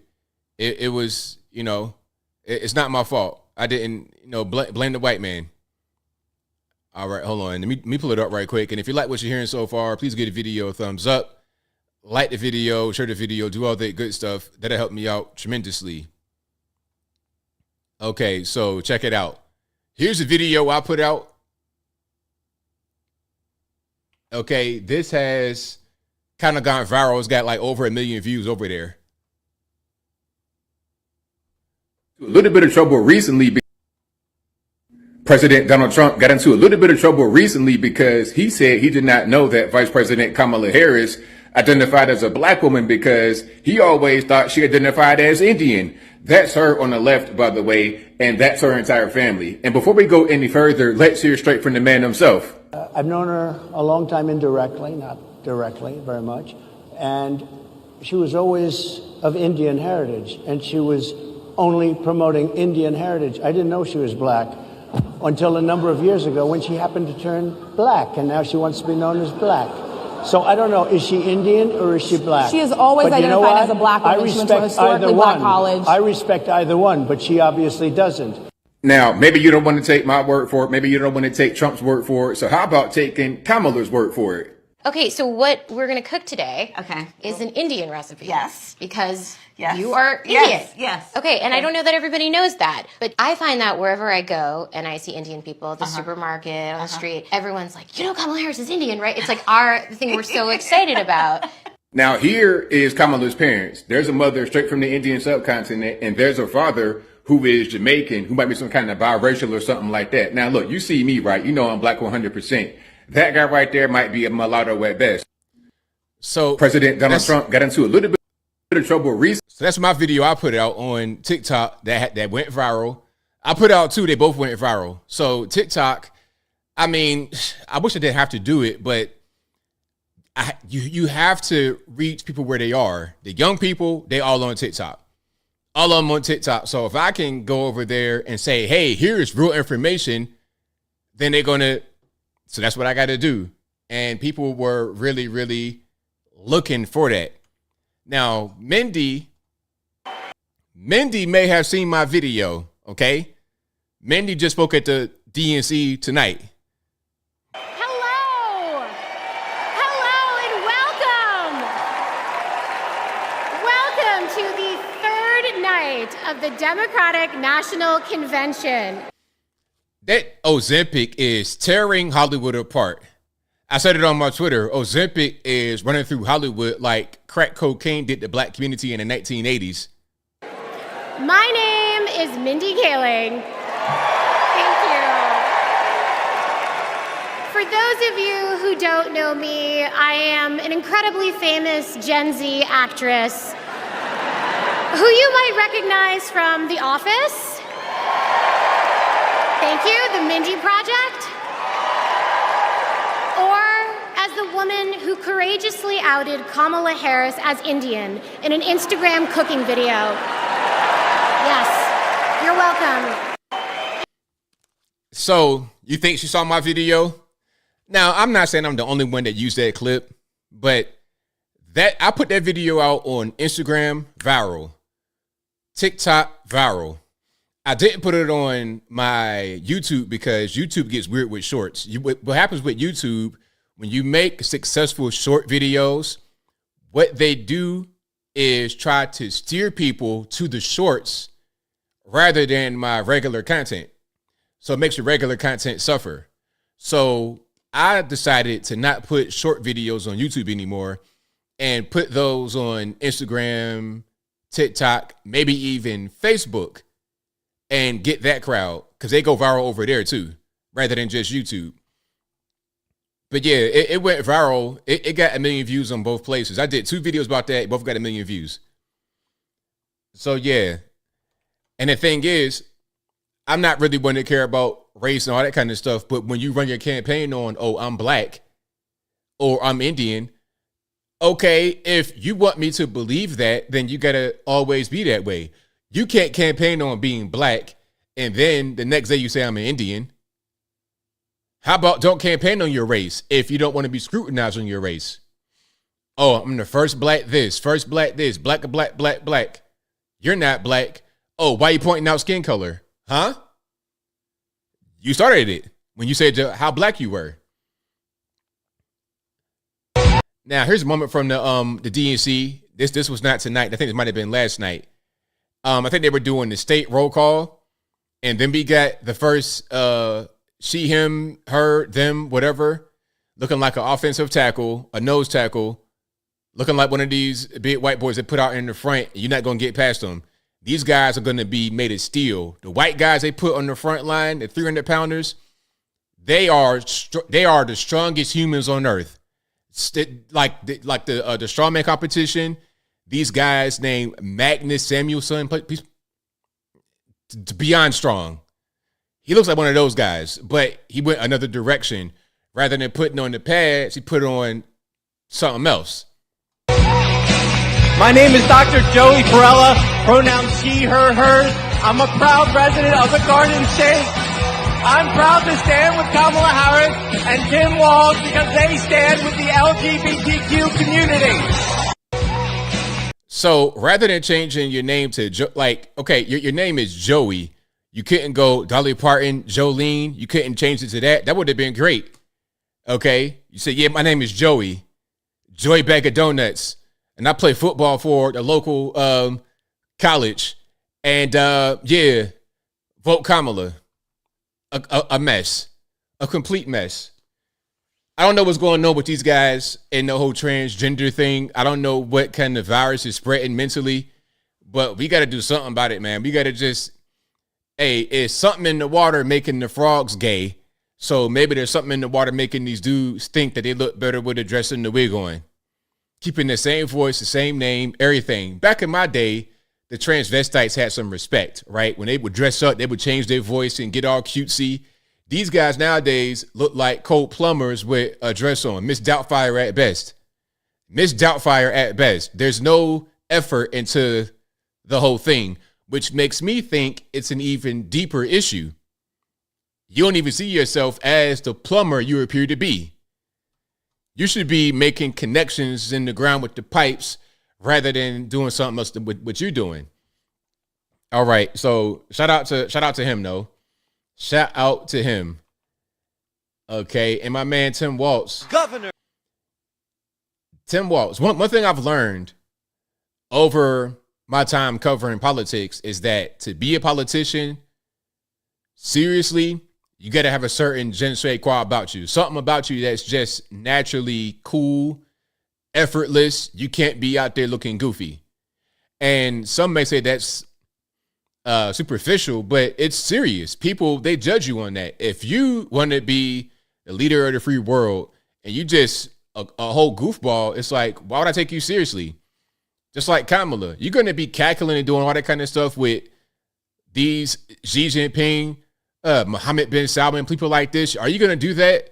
Are you going to be cackling and laughing when you're in the meeting with the Saudi prince? Like, you're not going to do that. And then Tim Walz, look at this guy. And see, Tim Walz can't say that people are bullying him about this whole weird thing because he got on television. Tim Walz, the VP pick for Kamala Harris, got on television and said that he started the He's Weird astroturfing campaign. He said he started the whole He's Weird thing. He got it off the ground. And he's the reason why people say that Trump is weird and JD Vance is weird on television. He started it. So then when he does stuff like this, Tim Walz.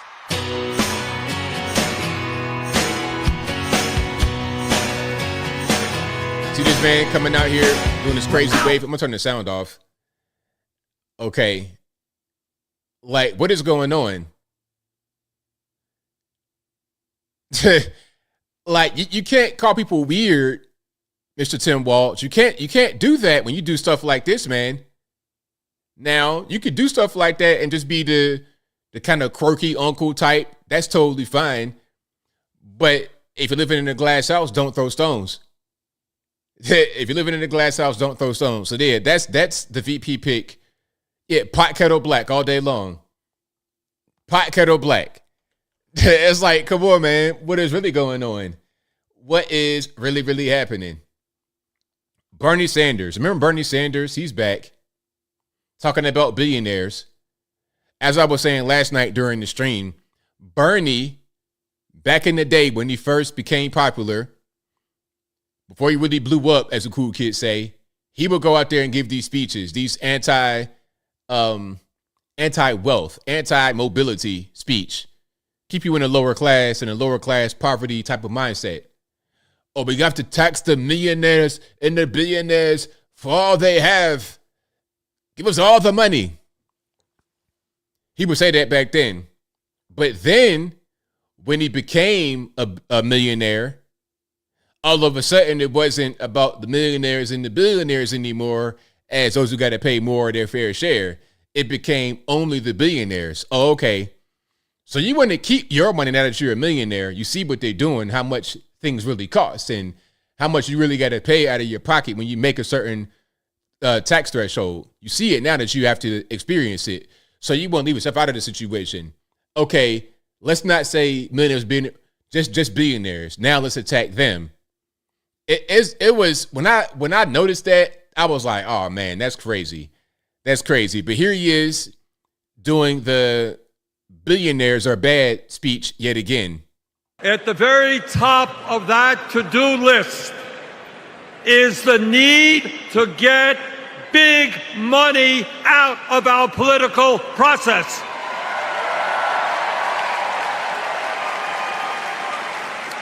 Billionaires in both parties should not be able to buy elections, including primary elections. And you know what's funny? He says that about billionaires. So if I'm hearing him correctly, he's saying that billionaires shouldn't be in office, right? Now, J.B. Pritzker, a billionaire heir of a hotel empire, spoke right after Bernie Sanders. And he's a governor of Illinois, and he's been the governor for a long time now, if I'm not mistaken. When did J.B. Pritzker become the governor? Let me look him up right here. J.B. Pritzker, big man, who is, I think he's Jewish. I thought he was Italian, though. But anyway, yeah, he's a member of the wealthy Pritzker family that owns the Hyatt hotel chain. So, you ever been to a Hyatt? I have. I think we all been to a Hyatt. That's J.B. Pritzker. J.B. Pritzker. He became the governor in 2019. All right, 2019. So, but you won't call him out though, Bernie, because he's on your side. All right, he's a so-called progressive, right? That's how they do. They play games like that. They play games. All right, now let me see. Do we have any update on the DNC here? Let me see if I got anything. I think Slick Willie just stopped talking. He just stopped talking. Now they brought Nancy Pelosi out there. What is she talking about? I wonder what she been drinking on tonight. I wonder what Nancy Pelosi's been drinking tonight. Is it straight shots or are we popping bottles? What's going on? January 20th, 2021, with the inauguration of Joe Biden and Kamala Harris, we established one of the most successful presidencies of modern times. And we quickly proved that Democrats deliver. Millions of jobs, stronger infrastructure and rural broadband. Them teeth are sliding all over the place. But they got the polydent, you need to just refix that and get it tightened up. Just a little bit. Lowering the cost of prescription drugs, all thanks to President Biden's patriotic vision of a fairer America, doing so with liberty and justice for all. Thank you, Joe. Okay, yeah, I'm not going to play too much of her. All right, we got black guys in the crowd talking about thank you, Joe. Might as well say thank you, Massa. It's the same thing in my humble opinion, but I will go ahead and digress. So yeah, Nancy Pelosi's out there talking. All right. And we got Michelle Obama at the DNC last night. Let's take a look at this a little bit.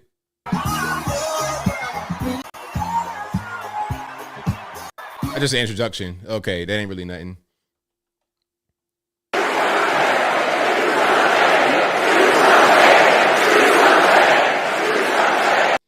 So the crowd is chanting "do something" because I think that was something that Michelle was talking about. Like you gotta be active. You gotta do something. All right. What do I want to show next? I don't really want to show Obama. I could show a lot here. All right. Where are we going to go?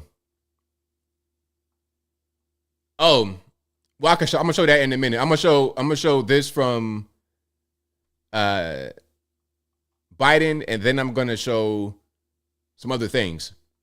Women are not. Here's some of the farewell speech. Not without electoral.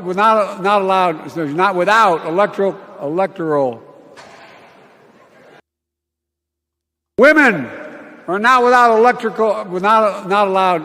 without electoral. I mean, come on, man. We can't have that in office. And one thing I noticed about this whole thing, the DNC, is a lot of elderly people out there that probably shouldn't be. If you're elderly and you're able to still move around and be alert and quick on your feet like Trump is, then, hey, that's great. Fantastic. But guys like this, obviously, it's pretty much over. It's pretty much over. Let's keep on going. They're the ones we're going to bring back.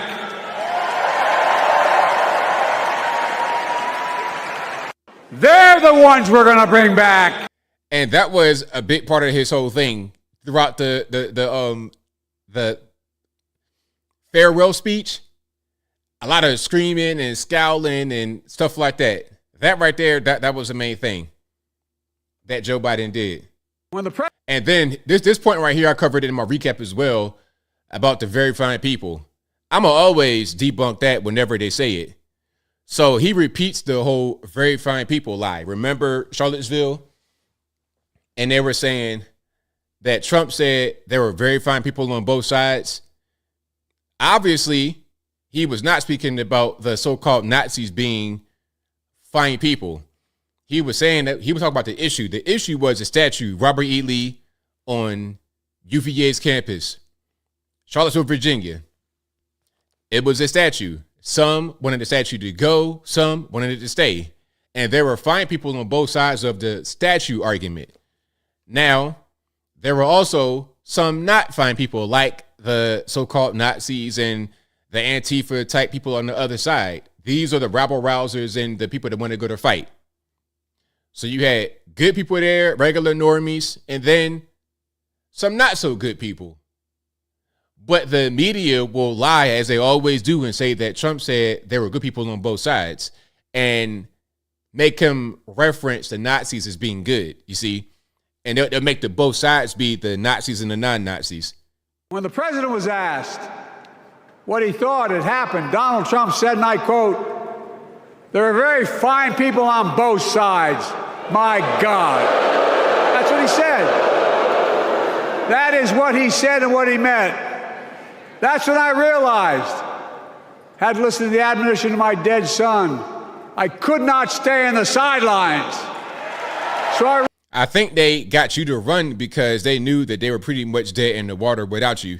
And the reason why he was able to actually succeed is because he has the connection to Barack Obama that nobody else had. He was the vice president under Obama. If not for that, he wouldn't have succeeded. That's just the reality of the situation. All right. That's just the reality of that. If not for that, then he would not have lasted. Okay. Let's keep on going here. This guy explains why he used to be a MAGA and now he's not a MAGA anymore and he wants to vote for Kamala. Yeah, a life. Don't know why, but I feel like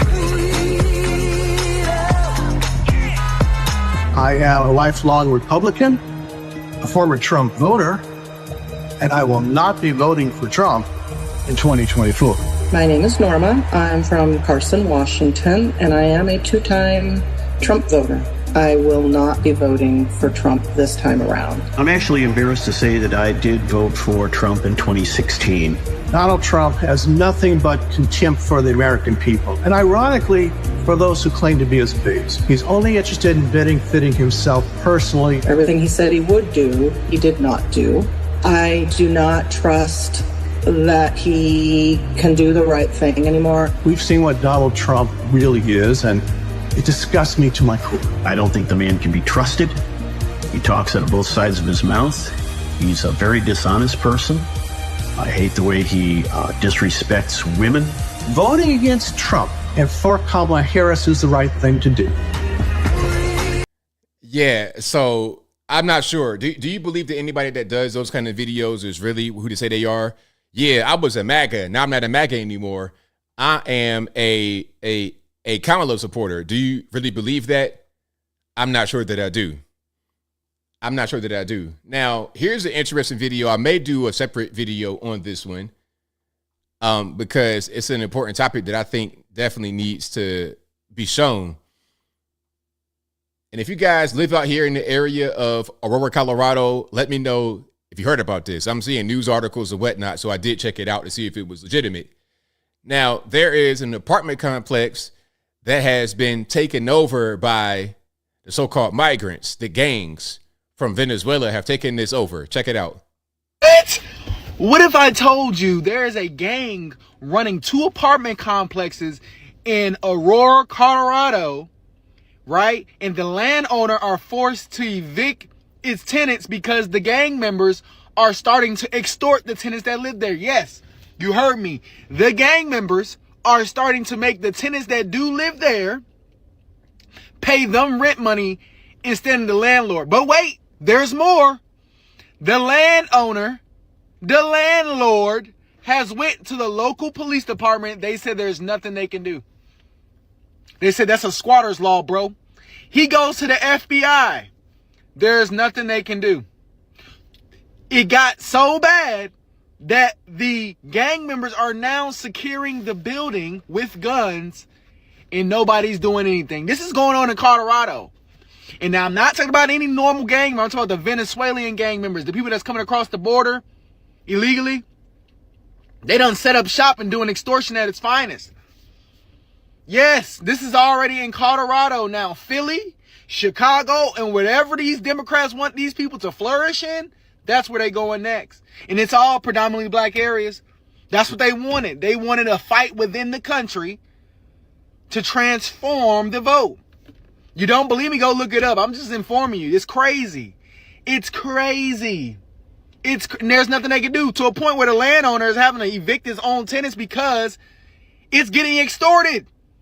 You don't believe me? Go look this up. It is happening in Aurora, Colorado. More people need to be finding out about this, because this is only working because they got us so divided. If we all unite and go against them, then change will happen. But they got us all divided and conquered.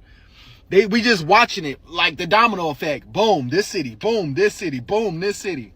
Go look it up. It's getting crazy out here. Stay safe. Stay safe. And it's been your boy. So that's what's happening out there in Aurora, Colorado. Migrants took over an apartment complex and they're extorting the tenants that live there. Now, there's more to this story. I read up on this a lot. Some authorities are saying that the apartment complex already had problems, a lot of health code violations for years, things of this nature. Now, what's probably happening here is that it's like some hood apartments that are going to have problems. People were still living there, though, regardless of the problems. Just because there's issues with some of the apartments does not mean that it's not shelter for a lot of people. And what the migrants have done is take over certain parts of this complex, and they're extorting the tenants. So the landlord is having to kick out tenants because of the problem. He goes to the state government, they can't do anything. Federales, they can't do anything. So he's pretty much just stuck. And of course, Denver, sanctuary city. That's the reason why the migrants are right there. You're soft on the migrants. You allow them to come in, come one, come all, and they go right back to the community.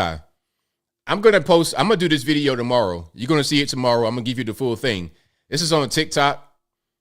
And my man, what's his name? Kyrie Brockington. Kyrie, K-Y-R-E-E, Brock, B-R-O-C-K-I-N-G-T-O-N, Brockington, Kyrie Brockington on Twitter. All right. So, and you can look it up online. It's a real thing. It's a news story about it. It's articles about it. Aurora, Colorado, squatter migrants. I'm going to do a video on it. But they said the apartment's already messed up. And you know one thing that I saw that was kind of disheartening? Some people would say that maybe the apartments are better with the migrants being there rather than the landlords being there. That's what they said. This is how bad some people are. They think some people, like, it was a bunch of comments. It might have been on Instagram. There were a lot of comments talking about this could be good because the migrants come in and kick out the landlords and maybe you're going to have cheaper rent. They really think like this. These are people that think that it's going to be good under communism. Oh, we're going to have everything cheaper, everything free. No. And of course, if people are saying that, then they can't even read. And they're not even listening. They're not even watching the video. Smell you like they're listening to the video a little bit, but they're not even watching it because it says right there throughout the entire video, extortion. He says in the video, they're extorting the tenants. That's the whole thing. They're terrorizing the tenants. They're extorting the tenants. But yet people are saying it's a good thing because the landlords aren't there.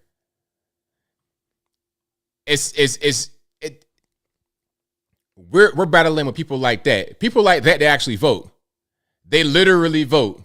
The video literally says one word for a caption for 2 minutes. Extortion. Oh, it's a good thing. No brain power. The lights on, but ain't nobody home. The lights on, but ain't nobody home. Common sense is not that flower that grows in your garden. Shout out to the Nigerians. You guys got the best sayings ever in the world. I appreciate y'all for being who you are. Never change, ever, ever. If you like what you're hearing so far, please give the video a thumbs up. Like the video, share the video, do all that good stuff. That'll help me out tremendously. Okay, I was looking in on the DNC, see what was going on. We'll probably come back to the DNC a little bit later when they got Tim Walz. Let me try to just turn that off. Yeah, let me just make sure that the sound is off, and then we good to go. All right, we got super chats on deck. Then let me get to some calls. The number to call is 434-658-1220. Again, 434-658-1220. And Tim Walz will probably come out much later, probably closer to 11. So whenever that happens, I will go ahead and cut in. All right. And let's go to Apple Bucker, I'll Puff Daddy with a few super chats. He says, ABL, I loved your Putty's impression Monday night from the Power Rangers. Shout out to the Putties. Thank you to, and I think I was talking about that because my man, the wheelchair guy, that was crazy. That was a crazy situation. I'll never forget it. Apple also says, please do an impression of Nigerian Prince scamming Putty. Nah, that's going to be too hard for me to do. That's going to be a little bit too, I got to dig in that bag and go all the way to the bottom to get that one up out of there. Shout out to Apple again, who says Nick Fuentes is strongly suspected for being federale. I mean, he might not be a Fed, or he could be a Fed, but I don't see why anybody follows that guy. The guy's clearly living a life that's not, I don't know, man. My thing is this, man. If you gay or whatever you do, that's fine. I don't care, man. Long as you're not committing no crimes, as long as you ain't violating my rights, that's your business. Whatever you do behind closed doors is cool. But don't lie and gaslight me. Don't go on a date with a man and film it and put it on YouTube like a whole day long date. Because I look now, okay, let's talk about it for a minute. Like I want to say this. I want to say this, and I'm gonna say it, and I'm gonna leave it alone at least for now. Listen, I've been around for a long time. I'm an old guy a little bit. I'm a young guy, but I'm an old guy. I've had a lot of life experience. And I've flown girls out to me before. Yes, I have done it before. And I know what it's like to plan a whole day to date somebody. And that's what he did with that boy, with that man. The dude that's like the LGBT sex worker that he flew out and went on a date with him and put it on YouTube. That the cat boy or whatever, the real in shape, muscle bound, tall. Come on, man. Come on. And Nick Fuentes is like all of 5'3". You got this big 6 foot tall, Australian looking dude, full of muscles, young guy who's gay. You fly him out to, y'all have a date and you film it. But you get on YouTube and talk about how you got to be a trad con and you got to go get your wife and you got to get babies. My man. What are you talking about? What do you know about women at all? That's what I'm saying. It's like, okay, whatever you do with your life, that's fine. You want to fly a boy out and and take him on a date. That's your business. Y'all both adults, but don't get on TV and say that you're a trad con, and come on, man, stop. Stop. I don't know what kind of trad cons fly out boys and take them on dates. And if you don't know what I'm talking about, that's about Nick Fuentes. Nick Fuentes is a guy that's like an irritant to the conservative party. He's always getting mentioned. I think Nick Fuentes got mentioned the most when he went to Mar-a-Lago. What happened was Trump, I think, had invited Kanye to Mar-a-Lago. Kanye brings Milo and Nick, and they're both gay. Ye don't know it. So then the headline becomes Trump brings white supremacists to Mar-a-Lago and they have dinner. So then this makes Trump have to disavow them. I don't even know these people. I didn't invite them. I just invited him. It's a mess. It's a mess, man. Kanye, I like Kanye, but he needs to be around better people. Got to be around better people. All right. Yeah, exactly. Back up. Kanye pulled up with Nick and Milo, and Nick is known as a so-called white supremacist on the internet by mainstream media. So then what the headline said, Trump dines with white supremacists at Mar-a-Lago. That was the headline, and it was easy to see that coming. What happened to Milo? I think he might be still around Kanye, but don't quote me on that. But as of this year, he's been around Kanye. All right, like a Kanye hanger-on, basically part of Kanye's entourage. All right, where was I at? I got way down on the rabbit hole on that one. Shout out to Apple again, who says J6 and J13 inside jobs. Free all J6ers. RIP innocence. Thank you to Apple again, who says Ivan has not commented on attempt on President Trump. Also, Minnesota ABL fans call in and explain Tim Walz, please. Thank you to Boomhauer, my man, who says, what up, ABL? Holy cow, the DNC is trash. I've been in the background all week watching you stream this regurgitated trash. ALS dude was messed up. Shout out to you, man. I appreciate you. Hopefully you weren't laughing too much, or you didn't laugh at all during ALS. Man, that was crazy. Thank you to Tony Hay Munkits for gifting 5 ABL memberships. I appreciate you. Thank you to Bina, who says, shout out to Mr. Anthony Brian Logan for putting in that overtime this week with the flex emoji. Thank you for your recognition. Thank you to Halliburton for Life 2002, who says, maybe the translator for the ALS guy can decode Kamala's word salad. Yeah, she will pretty much say whatever the same way she did with her husband. Thank you to Buff vs. Winfield, who says, I think Obama was talking about Big Mike. Thank you to Laura Catherine for the thumbs up emoji. Thank you to Bozo Priester, who says Biden Harris to immigrants is like Terrence K. Williams going live. Come on in, come on in, come on in. Shout out to Terrence K. Williams and Uncle T's, the brand. Thank you to, and your name, I'm going to tear it up. I'm a, NYR. Let's do that. Says Democrats have nothing. All they can talk about is Trump bad and fake joy. Clinton brings up jobs. Today, the jobs report came out and 800,000 jobs were fake. Thank you to G.I. Joe Trucker, who says Jeff Epstein, BFF ankle monitor, deactivated tonight.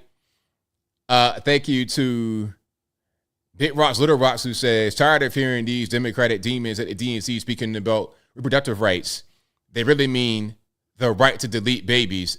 Jim Jones followers. That's right. Thank you to Caius Posthumous, who says, if we let them win, I don't know if America will survive. Very good point. Thank you to Rebecca Starr, who says, if RFK endorses Trump, does that mean Rogan does? I think it might.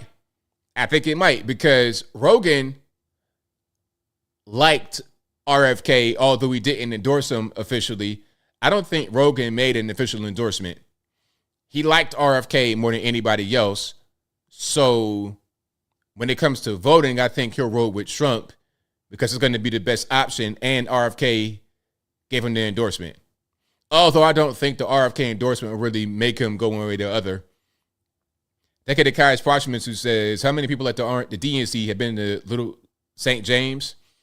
Thank you to Troy Livingston, who says, anyone that can't give you a real reason on who they're voting for shouldn't be able to vote. Too many emotions. Exactly. 100%. Why are you voting for this person? Oh, she black. Okay, great. But shouldn't it be a little bit more than that? Any policy things? Ask ABL. Hey, ABL, why are you voting for Donald Trump? Well, you got to close the border up. That's the number one thing, because Trump had the border closed. When Biden came in, they opened the border up. Let's get the border back closed. Let's get the economy flowing again. Let's get out of all these foreign conflicts. Let's not initiate any more foreign conflicts. Let's let the businesses keep more of their own money to be able to hire and innovate and succeed in this nation. Let's do that. Let's not let foreign countries take advantage of us. Let's not buy our fuel and everything that we need in this country from overseas. Let's be a little bit more independent, especially energy independent. We got the resources right here. Drill, baby, drill. Okay, we already don't produce anything in this country. We don't produce any cell phones, any computers, or anything like that. So we could at least produce the bulk of our own energy needs. Makes sense to me, but I guess not to everybody else.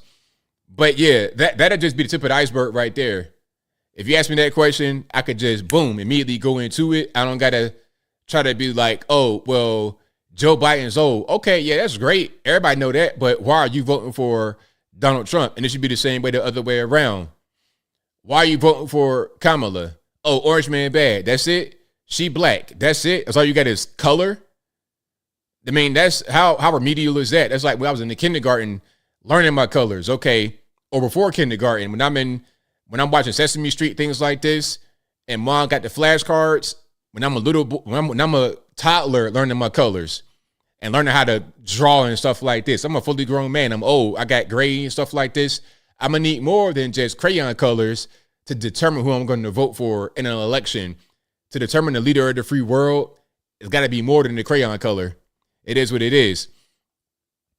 Rebel Without a Reason, shout out to you, says, Milo just dropped an affidavit claiming that Kanye West dentist got him hooked on laughing gas, and he has a whole in-home setup with several tanks.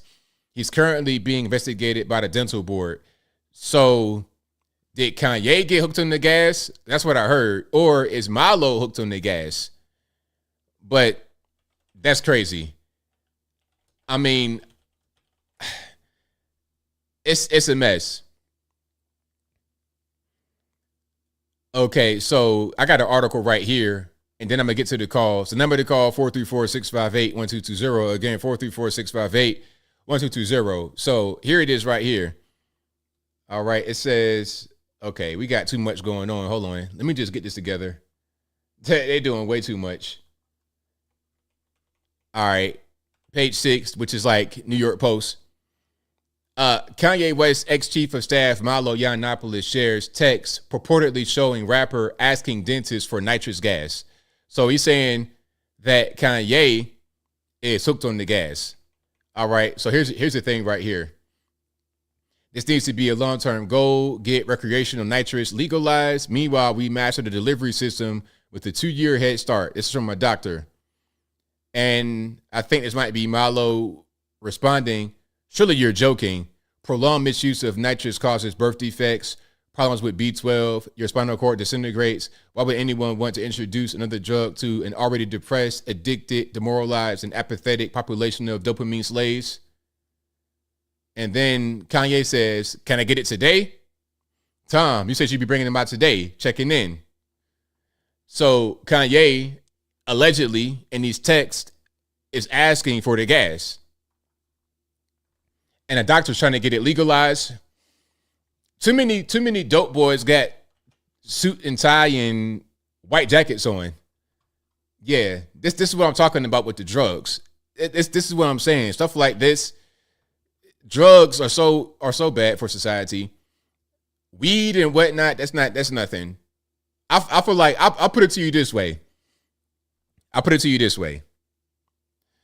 Alcohol, tobacco, it's not really that big of a deal. If you overuse alcohol, tobacco, you're going to have problems. But I think that go with anything. If you eat too much, you got a problem. If you drink too much water, that's called drowning.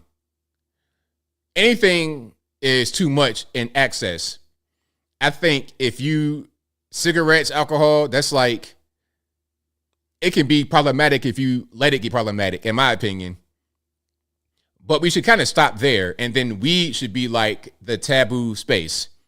Kind of legal, kind of illegal, kind of like right there. I don't think it's really a big deal for weed, alcohol, tobacco to be legal.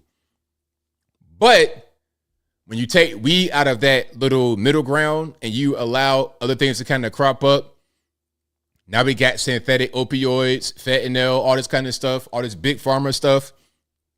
That's where the problem is. The problem with society right now, with the people on the street acting the fool, the overdose deaths, that's the opioid crisis. And the opioid crisis was created by big pharma because they're profit driven and they're kind of unregulated to a sense. In a sense, they could just put out these very addictive and powerful drugs and get you hooked on it. Okay, you got a back injury, take this pill. All right, you feel better? Cool. But no more pills. You're healed up now. Oh, you're addicted physically? You getting sick if you don't have the pills? All right, well, check it out. You know it's a opioid. So go to the street, get some fat, get some regular heroin, which is going to be fat at this point, and you'll be fine. And then boom, you dead on the ground from an overdose because you had too much of the fentanyl. And then they give you the anti-anxiety, all of that. You don't want to do none of that stuff. I've seen that happen to people. They get put on stuff like lorazepam. Don't do it. The benzodiazepine, don't do it. Any kind of man-made chemical type stuff, leave it alone. I'm trying to warn you. All right, but did I get everything? Okay, shout out to Laura Catherine who says, I look forward to Wednesday and Friday nights with ABL in the chat. Helps keep me sane and laughing in these crazy times. Thanks, ABL, for your hard work and humor. Thank you for your super chat and your very kind words. I most certainly appreciate you. Yeah, but definitely, somebody said it. It ain't too much of anything can make you an addict. Just like me and the carrot cake and the cookies. Like, that's an addiction right there. That's worse than getting off of fentanyl for me and them cookies. My. That's really difficult. But anyway, let's get to some calls here. And then I think you got Tampon Tim coming up later. And then when he comes out, I'll go ahead and switch to him. All right. I think you have Josh Shapiro right here. I feel like Tampon Tim might come out right now, but maybe I'm wrong.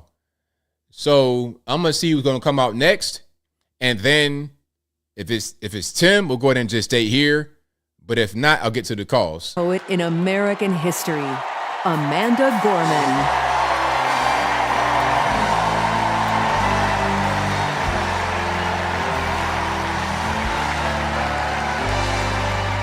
Oh, she's going to speak or she introduces somebody else?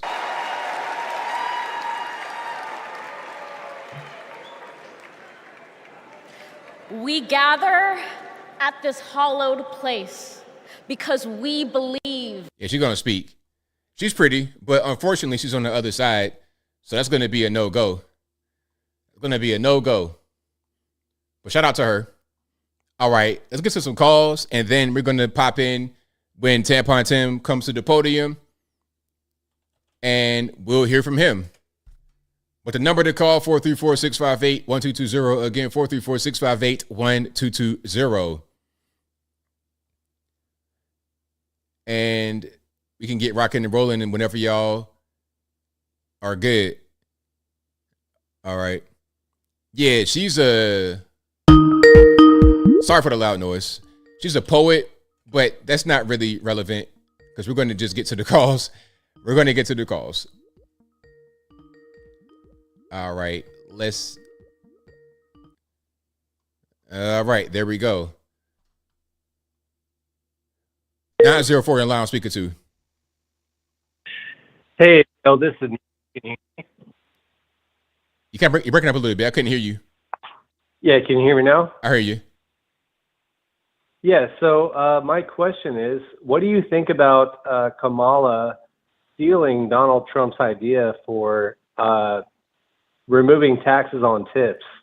Do you think that that's a sort of? Do you think it's like stealing, or do you think that maybe it was maybe an idea that she had that she wasn't ready to release yet, or do you think she's just trying to use this as like a tactic against Trump? And that's all I got. I'll let you go. Thank you for the call, man. Appreciate you. Yep. So to answer his question, I don't think Kamala comes up with anything. I think she's just reading from the cue card. She was reading from the teleprompter to announce her own candidacy. So I don't think that she actually has enough intellect to do that. I think what happened was they wrote it and then she just took it. That's kind of how that happened. So yeah, and I think they stole it because they think their audience is not watching anything other than them. So since CNN and MSNBC won't highlight what Trump said as far as no tax and no tips, they think they can just reuse that and repackage it to an ignorant audience. As I was saying before, the goal of the Democratic Party, or at least partially, is to keep the populace ignorant so they could tell them anything, whether true or false, new or old, and they'll believe it. They'll take an old idea as original and a falsehood as reality. That's how the Democratic Party operates in 2024. 972, you're on the line. I'm speaking to. Hey, this is Unified TV. How you been? Everything's good, man. What's going on with you? Man, maintaining, going through life, going through the motions. But, God is good, so we're going to be all right. That's right. Yes, sir. Hey, I you know what? Just what I want to say is that it bothers me how Clinton got up there and is like, all Trump does is talk about himself. It's all about me, me, me. But y'all spent the past 3 nights in a row talking about him. So if y'all are just so nauseous by him mentioning himself, which he doesn't really do, then why do you spend the past 3 nights doing nothing but talk about him instead of your plan? So it's obviously hypocritical. They know the only thing they have is bashing Trump because they have no plan. We know what they're all about. But the problem is they're catering to their audience is not going to do their own diligence and find out who they're voting for. They just know they hate Trump and they want somebody quote unquote black in office. Well, look what happened when we got Obama. How did that quote unquote black president? How did that work for you? It didn't work. He didn't do nothing for 8 years. And so what gets me is that if this were Trump, let's think about it this way.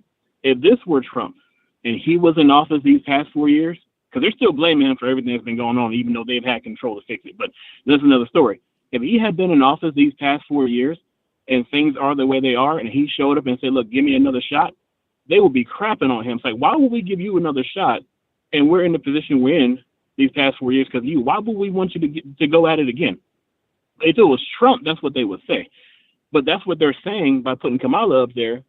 Give us another shot. No, you've already had your shot. But it's different for them. So it's entirely hypocritical. It's hard to even watch the DNC. It's full of lies, full of hypocrisy. It just makes me cringe to even look at one clip. But that's all I wanted to say. Oh, one more question.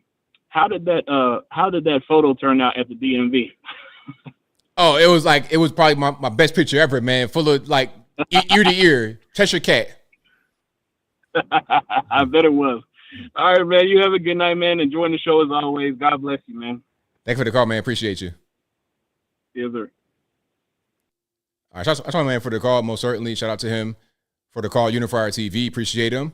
And the number to call, you guys under arrest, 434-658-1220.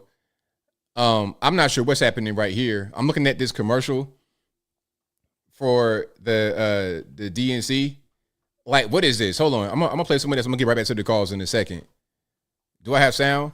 To get any job you can, no matter who you are or where you come from. The American dream is about having the ability to make choices about your medical care and do whatever you want to do. They love to exploit disabled people. That's the thing they like to do. They're not just showing them because they want to be inclusive. They're showing them because they want to try to pull on your heartstrings. That's all. With your life without anybody telling you if it's Man, all right. Autonomy over their bodies. The freedom to make choices about your body, your life, your career should be entirely in your control. But I have found that good people want to do good things. That you find a way to move forward under ugly and scary circumstances. The work that lies ahead is to make America live up to its highest ideals. And, we're proud to go to work. The work to build a better future really depends on all of us coming. They don't like masculine black men on these kind of things. They don't like guys that got a little bit of bass in their voice speaking on stuff like this because it comes across as too threatening. That's why Jimmy Harrison got that fake, "Hi, how you doing?" He got that fake kind of voice like that because he's seen as threatening. But then they say that the other side are the racist. I can't tell. Together. We have to bring back that respect for everyone. I don't think we're as divided as we seem. Let's come together as one big nation. I feel like we are on the verge. All right, that's enough of that. That's enough. Enough.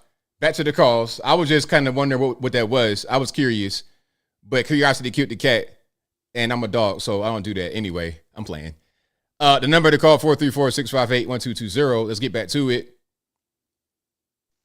Who am I speaking to? 201. You're on the line. Hey, bro. How you doing, man? ABL.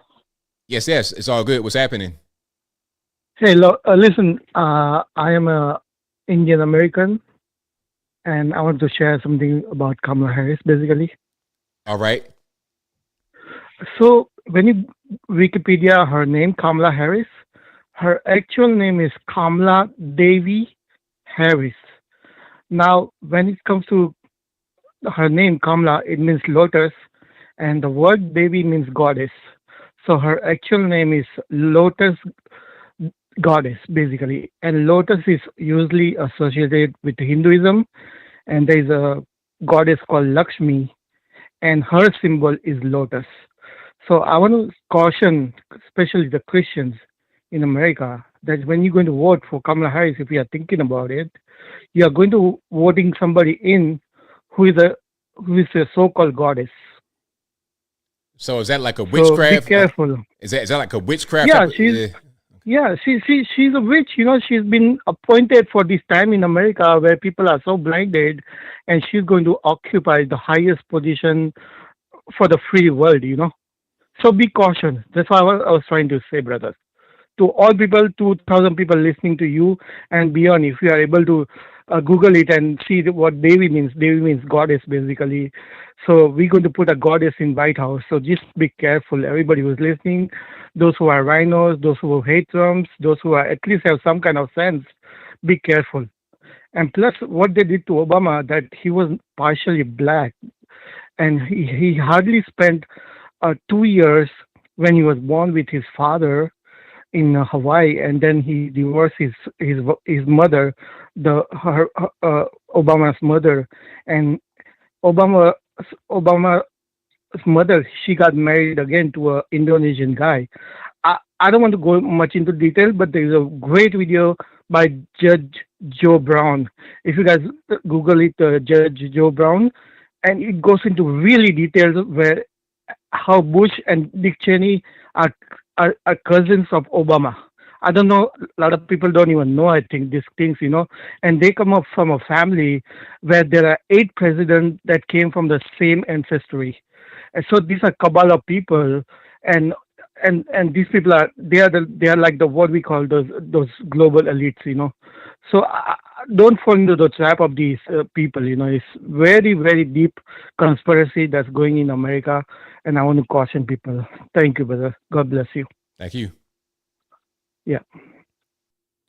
All right. So, hey, you heard it straight from my man. I didn't even know all that. I didn't even know how deep it went. So, you getting what's going on. Now, we got Oprah. Oprah's at the DNC. Let's kind of cut in a little bit and see what she's talking about right quick. All right. Conquer us.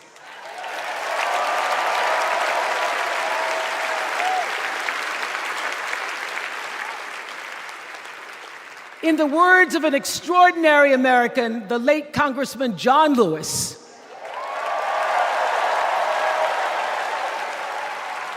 He said, no matter what ship our ancestors arrived on, we are all in the same boat now. Congressman Lewis knew very well how far this country has come because he was one of the brilliant Americans who helped to get us where we are. But he also knew that the work is not done. The work will never be done because freedom isn't free. America is an ongoing project. It requires commitment. It requires being open to the hard work and the heart work. And that Ozempic, everybody, Mindy Kaling, Ozempic, Anna Navarro, Ozempic, Oprah said she's on the weight loss drug, but she didn't say what it was. We could just put two and two together. Everybody know what it is. Hollywood eating that like it's crack in the 80s. This it's a whole wave. But I'm telling you, what's going to happen is people are going to start going to the hospital. They can't doo-doo when they want to doo-doo, and it's going to be a crying shame. Like, imagine you cannot go, no matter how it ain't happening. These drugs have side effects. Listen to me very well. Do not take Ozempic. Do not take Ozempic. Just don't eat. Have some willpower. Back away from the table. Don't eat the entire carrot cake. I know it looks delicious, but you got to have, listen, I'm behind. What am I behind on? I'm good. I'm straight. But listen, just back away from the table. Don't take drugs to achieve the same effect. Don't take drugs that are going to mess up your body. You're going to mess up your body doing that. Your pancreas, liver, all of that is going to be toast because your stomach is going to be paralyzed because you could not just stop eating so much. Don't do it. And let it be a challenge. Let's not eat the entire refrigerator challenge. Do that before you take Ozempic, please.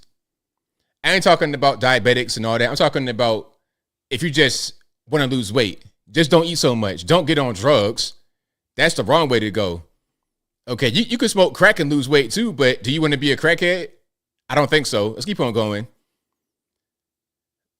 608, you're on the line. Who am I speaking to? Your voice again, and also fabulous beard. All righty, man. What's going on? So, two quick questions. One is something that I've come across in the realm of socialist debating capitalism is one of the things that big businesses seem to do a lot, according to them, is when they lobby the government, is to lobby for deregulation. Whereas where the libertarian position is big businesses tend to lobby for regulation, mainly to make it illegal to compete against them. I was wondering if you had a take on that. And my second quick question is, do you ride a motorcycle? And if so, what is it? Okay, I answer your questions. And the first one was about companies that try to lobby for regulation. I mean, it depends. Some may want regulation that's going to benefit them as far as damaging others. And sometimes it's not like that. But a case of this being a thing would be maybe like some of these big corporations or Walmart, Target, or whatever. So if there's a push to raise the minimum wage in an area, they may not necessarily lobby against it. They may even be for it because they know that if wages are forcibly risen by the governments, they can withstand an increase in costs because the small companies cannot. And when the small companies close, they'll get more foot traffic. So they just see it as just a slight inconvenience, and they're probably going to make more in the long run. And as far as a motorcycle, no, I definitely don't do that ever since I heard about a really bad story about a guy getting decapitated. But I always envy the guys on the bikes. I have my Mustang with the convertible, so that's about as close as I'm going to get to a motorcycle. Well, I don't mean to diss any ride that you like, but you are kind of missing out. And thank you very much for replying to me. No problem, man. Thank you for the call. Yep. Good day. Yeah. Shout out to my man. Hey, shout out to the guys on the bikes. I know it looks fun. I'm kind of envious about you guys being able to get on the bikes, but me, listen, I ain't trying to have my head roll down I-75. You guys on the bikes that are pros, shout out to you, man. Enjoy yourself and be safe out there. 504, you're online. Who am I speaking to? Hey, ABL, it's Alien Spaceship. All righty, man. What's going on? All right. So, ABL, you've been doing very good with your streams, with the coverage the past days. You're breaking up, my man. Things and taking political shots. And if they've used more effort into helping the country with their policies, the country would be a much better place, in my opinion. I agree with that 100%. And also, I think that, very good callers with different insights and things. And yeah, like I was saying before, anytime these people get in, they always do stuff with the inflation. And all these people I talk to all over YouTube, everybody's having problems paying for groceries and all. And these people are really benefiting the people that they're saying they're against. Like, they're benefiting the very wealthy because they're making everything more expensive and hurting the working class people. And I think everybody could see through the nonsense. Oh, absolutely. It's becoming painfully obvious at this point. Yeah. And also, I think they're trying to emphasize the religious stuff because of all the communist backlash they've been getting and all the attacks they've been doing on religion. But, we can see through the lies, and I hope the sheep wake up at some point. Yeah, they have to wake up because, how many lies can we be told over and over and over again? At a certain point, got to snap out of it. Right. And also, I was seeing some statistics that a lot of the Democrat voters are not aware of the corrupted stuff that Kamala has supported, because a lot of the voters don't even know what their own candidates support. Oh, no. At the last I checked, there wasn't even any kind of policies on Kamala's website. So those that are saying they're going to vote for her don't know anything. They have no idea. Exactly. They're just doing it all by emotion. They show those things to trigger people's emotions, and it's very manipulative. Oh, absolutely. Ain't no question. All right. Okay, ABL, that's all I have to say for my call. Thank you for taking my call. Thank you for the call, man. Definitely appreciate you. Okay, bye. All right. Shout out to my main man, Alien Spaceship, for the call. And I'm still checking in on, they still got Oprah up there. You told Harpo to beat me. You went from that to Ozempic on the stage. That's crazy. All right. 912, you're on the line. Who am I speaking to? This is Elizabeth, A.B. How are you? I'm doing well. About yourself? Pretty good. I wanted to bring something to your attention because, as you watch the DNC and you see all these effeminate men and you comment on that a lot. And so I just wanted to bring it to your attention. You're being groomed. The whole country's being groomed. And that's on purpose. And the purpose is there are a lot of pedophile advocacy groups. And if you'll notice, when they talk about transgenderism and gender-affirming care and drag kings going into schools, everything is directed at minors. It's never about adults who choose a lifestyle and do what they want, which is their business. It's always directed at children. And so you really have to watch that. And I wanted to let you know that on your Facebook page, I posted a video for you of Matt Walsh. You had a picture of him infiltrating the DNC, and so I actually posted a video of one of his podcasts where he talks about pedophile advocacy. And so as you comment and you watch these people, especially these effeminate men, there's a purpose to it. Evil becomes good and good becomes evil. And then that's the way it goes. And their whole agenda and their purpose in grooming you is to get to the point that they will decriminalize access to children. That is their ultimate goal. And Kamala Harris plays a part in that because her friend, Senator Scott Weiner, did SB 145 that says, as long as when you lure that child into a sexual relationship or you rape that child, as long as you're only 10 years older than that child, you're good. No penalty. And so what do you think about that? Well, that's absolutely crazy and absolutely gross, but I'm not surprised at all because I kind of see the writing on the wall. I know where they want to go with this thing because they keep talking about the main thing that I've seen is the whole drag queen story time. That's an obvious way to groom children because this is adult entertainment. Even if it wasn't gay, it's still not appropriate for children. And then, of course, they have the LGBT books in school that have pornography in it. And the whole thing is just trying to push sexuality onto minors, which should never happen, obviously. but they're saying, hey, it's okay because it's about LGBT and history and things of this nature. They're just using that as a Trojan horse to usher that kind of stuff in. So I've been seeing that for a while. Okay, I'm going to say one last thing, and then I'm going to let you go. If you will look at Senator Marco Rubio's website, and please, all parents that you speak to online, if you'll go to Senator Marco Rubio's website, you will see where he has confronted Kamala Harris and her administration about a support of United Nations bill. It's a report saying that adults having sex with children is healthy. And you can read the text of Senator Marco Rubio's bill if he's challenging this. So it's not just Tim Walz who you're going to watch tonight. When you get that creepy feeling and you look at all of his really very flamboyant body gestures, it's not just him. It's Kamala Harris, too.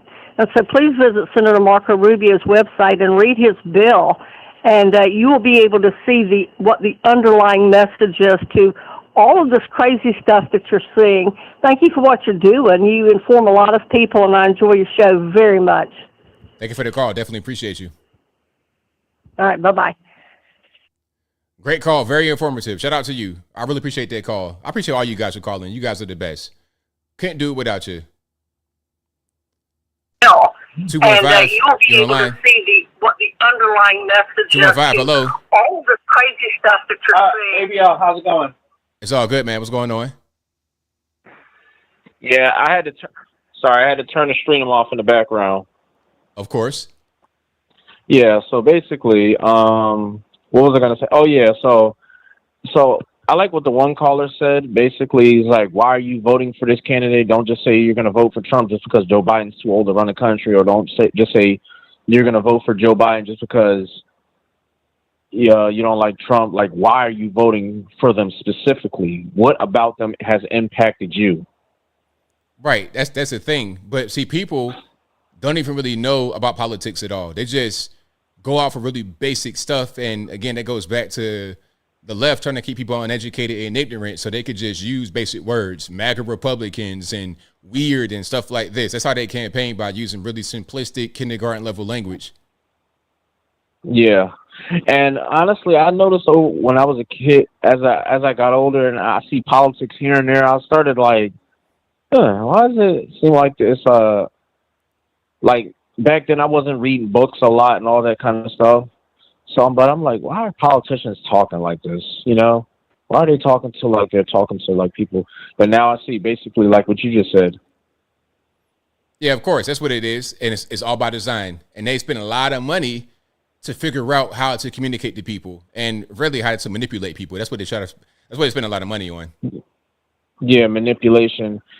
And AB, I wanted to say, I tell people I'm not voting. One of the main reasons I tell people I'm not voting for Kamala Harris, because that convicted, when she tried to, an innocent man, get him locked up and withhold evidence. Yeah. Like try to withhold evidence. Like that's a real scummy thing to do. And people like that should not be in no kind of positions of power at all. And she was going to show up to his execution date to make sure he got killed because basically what it is if he were to get out and he were to sue, it would look bad on her record. That's why she withheld the evidence. So if he were to die, then who's going to sue her at the end of the day? Because if she would have got if they would have got a lawsuit, it would look bad on her. Right. Yeah, that's true. And not to mention she probably be at risk of losing her job because you locked up an innocent person and you withheld evidence to the courts had to force you to bring forth the evidence. Totally crazy.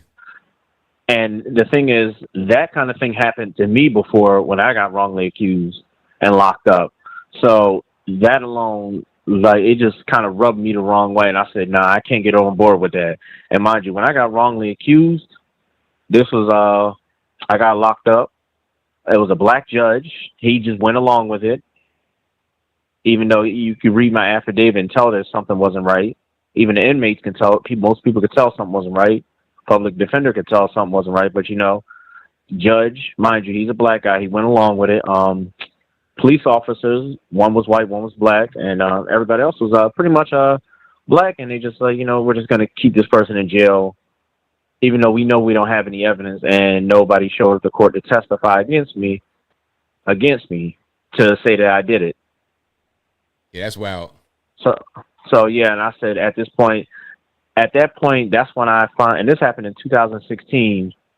So that's when when they say black people are their own worst enemies, I experienced it for myself, because it was actually a black person who actually filed a false statement and got me locked up.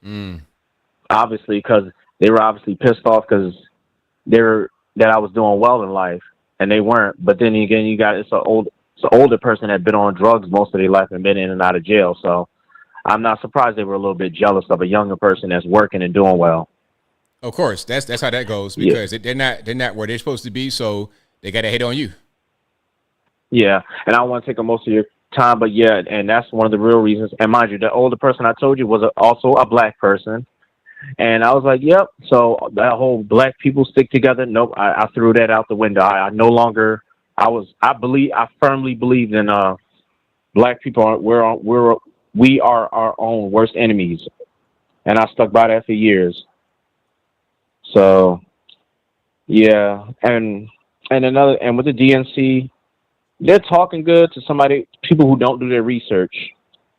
And I will say Kamala Harris, she has a lot of enthusiasm, more than Joe Biden has, but it's not more than Trump. So, right on. Yeah, but last thing, I'm not going to get my expectations up. I'm waiting to see what happens in November, but I'm hoping Trump wins. Trump 2024. Thanks for taking my call. Thanks for the call, man. Appreciate you. All right, you have a good one. All right, good call. Shout out to you, man. I appreciate you. I think we got Walt's coming up in a minute here. I firmly believe that. You're on the line. Who am I speaking to? We are. Hey, ABL, Troy from upstate New York. All righty, man. I got a quick question for you. Let's just say that me and my girlfriend go into the same classroom that these people are having, them story time, drag queen story time.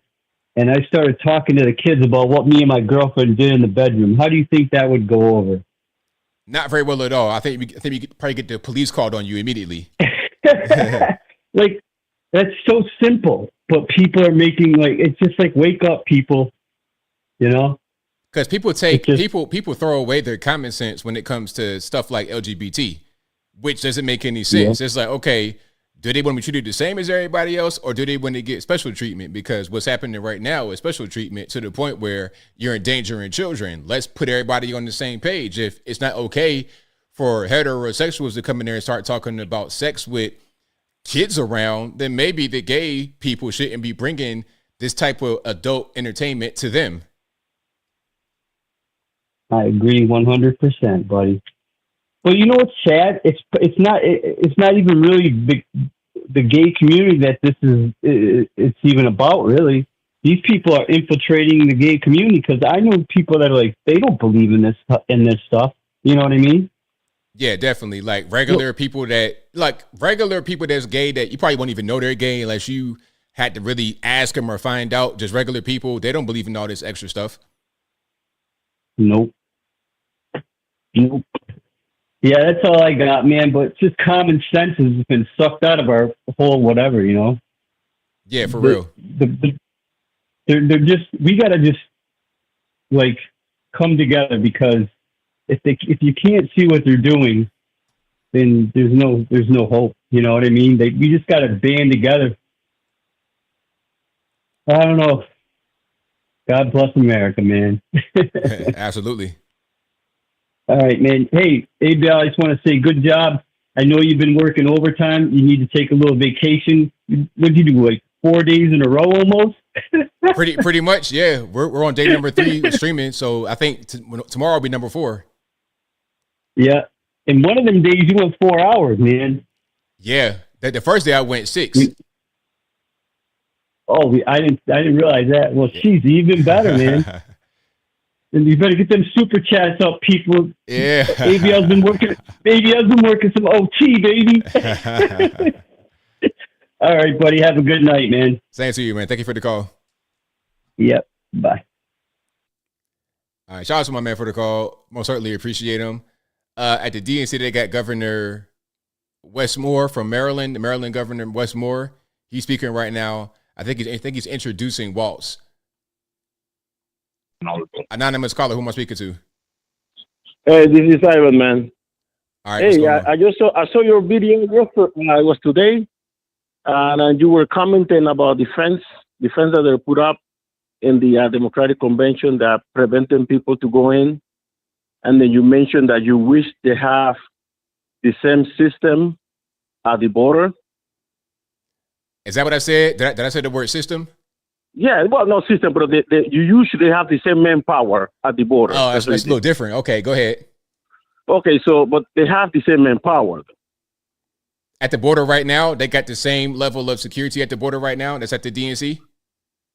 Of course not, because it's 200 miles at the border. Okay, so what are we talking about then? So, but it will be impossible for any administration to guard the border full completely. But they do, the Border Patrol agents are doing a great job by apprehending people at the border. They do apprehend them. So why was there a bill to close the border up if they're doing a great job already?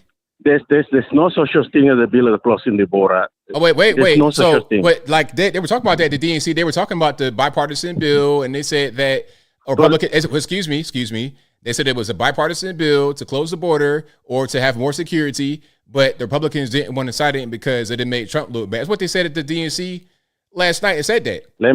But you allow me to explain to you, then you understand. All right, go ahead and explain impossible. it. I'm trying to be patient, my brother. It is impossible to close a 200 miles border. You know what 200 miles?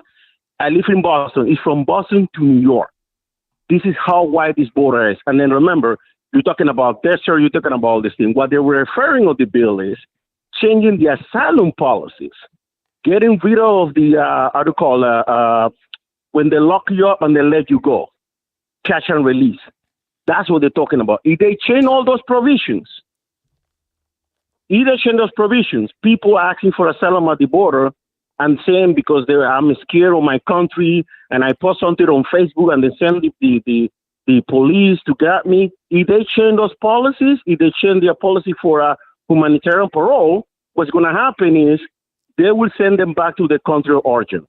They're already doing that because in Panama, where I'm from, they are already stopping people at the Darien border between Panama and Colombia. So they're already doing that. But the bill will give them more funding for more equipment, more border patrol, better, better. I think it's going to be dealing with countries because it's a long list for me to explain to you. But the bottom line is make it harder for them to stay in the country. That's what the bill is. The bill has it is impossible to seal a 200 border. I don't know. I know this politics and people say crazy things, but it's impossible. It's just no way. Okay, but it is possible. So excuse me. You talked for a long time. So it is possible, however, to have fewer people come to the border and fewer crossings, correct? Yeah, that's different. How is it different? It's still a matter of security. Even if it's not necessarily people on the ground with boots physically protecting the border, it's a way to reduce the crossings. So it all kind of goes toward this. Excuse me. It all kind of goes toward the same goal. Yeah, I didn't. Did I say that? I didn't say no. So you said what are we talking about then? If we agree, then what are we talking about? I don't understand. I don't get it. No. You know we don't agree because you said you just said you agree. You just said that yes, it does aid in the same goal of keeping the border secure. You just said that. So we agree. Sealing the border and changing the policy for asylum and humanitarian parole and other immigration policy at the border, they are two different things. But did I say excuse me, did I say anything about sealing the border? Did I say that? That's what you just said, seal the border.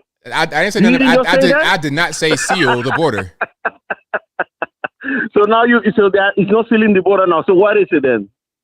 It's border security. That's what I've been saying. Listen, when you reduce the number of people that come to the border, that aids in the same goal of border security. It's not just guys on the ground with guns, like protecting the border that way. You do a lot of different things to protect the border.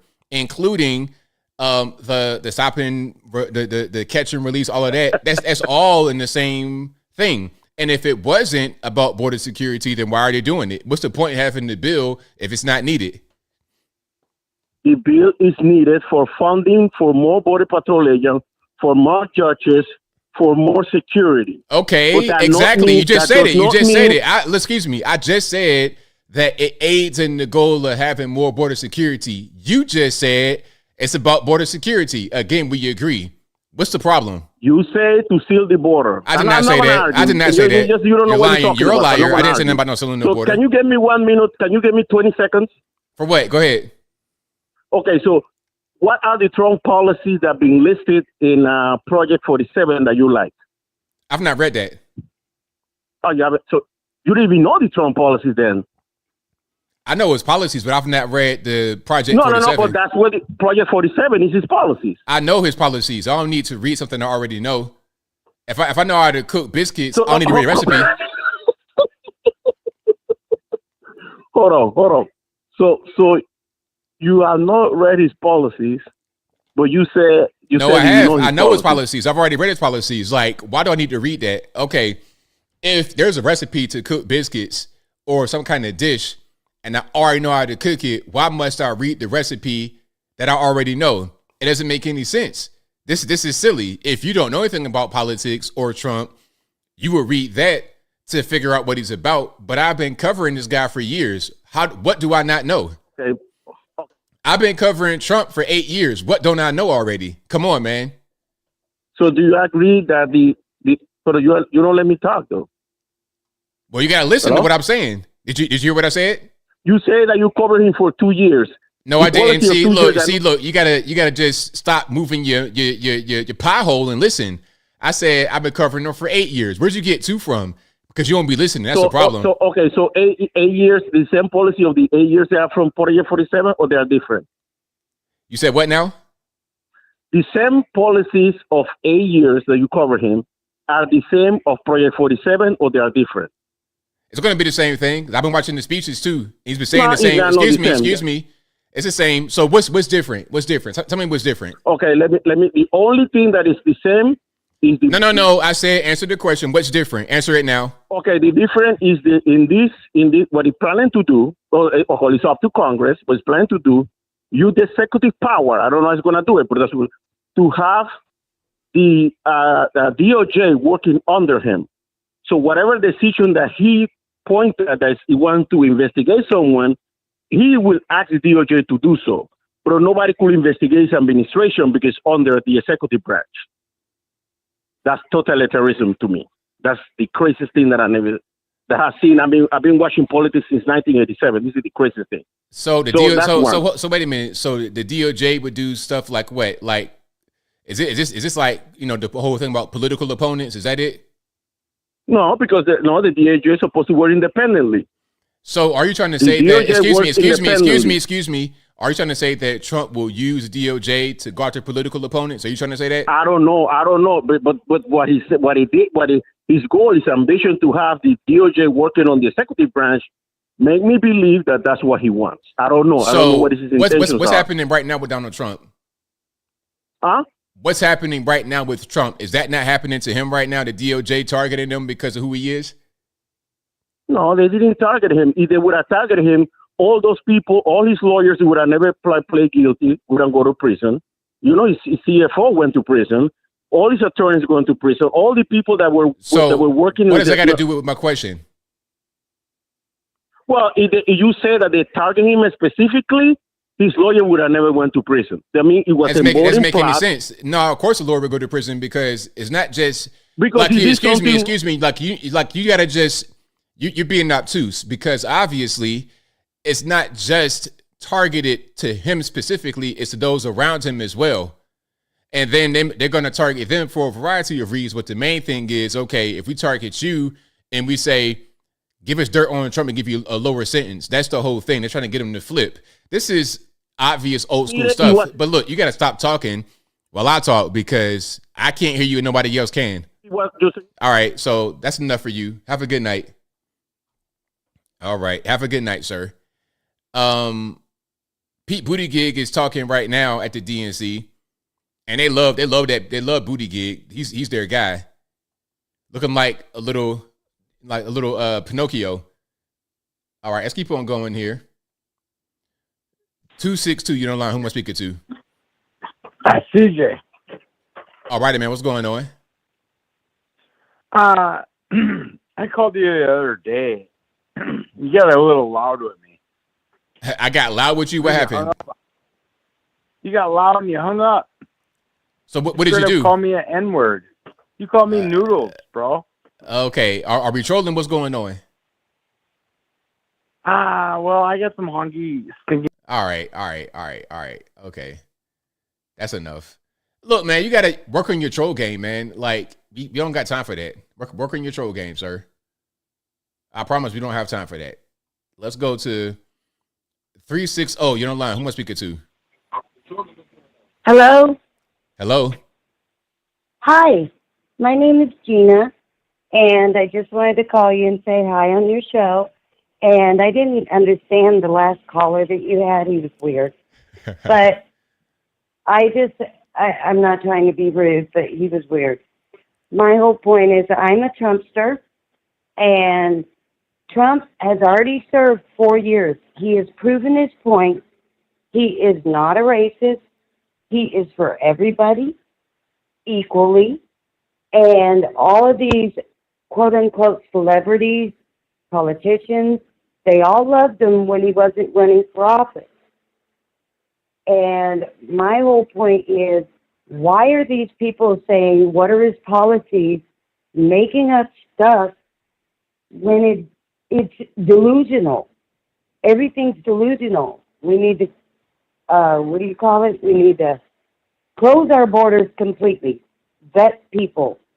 Vet them completely. Stop the child trafficking, the sex trafficking, and the criminals, the terrorists. We already have terrorists here.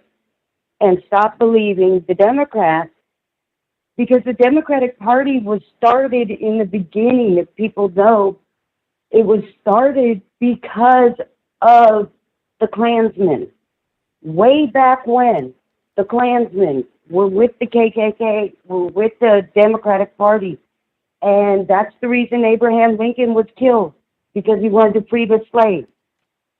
Just everything, these people need to do their history of the Democratic Party, that now it's just completely out of pocket. People are delusional.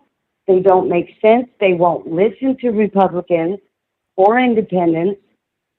They just want to attack us, and violently. Our President Trump took a bullet. When are people going to get that? Hello? I'm hearing you out. That's a very good point.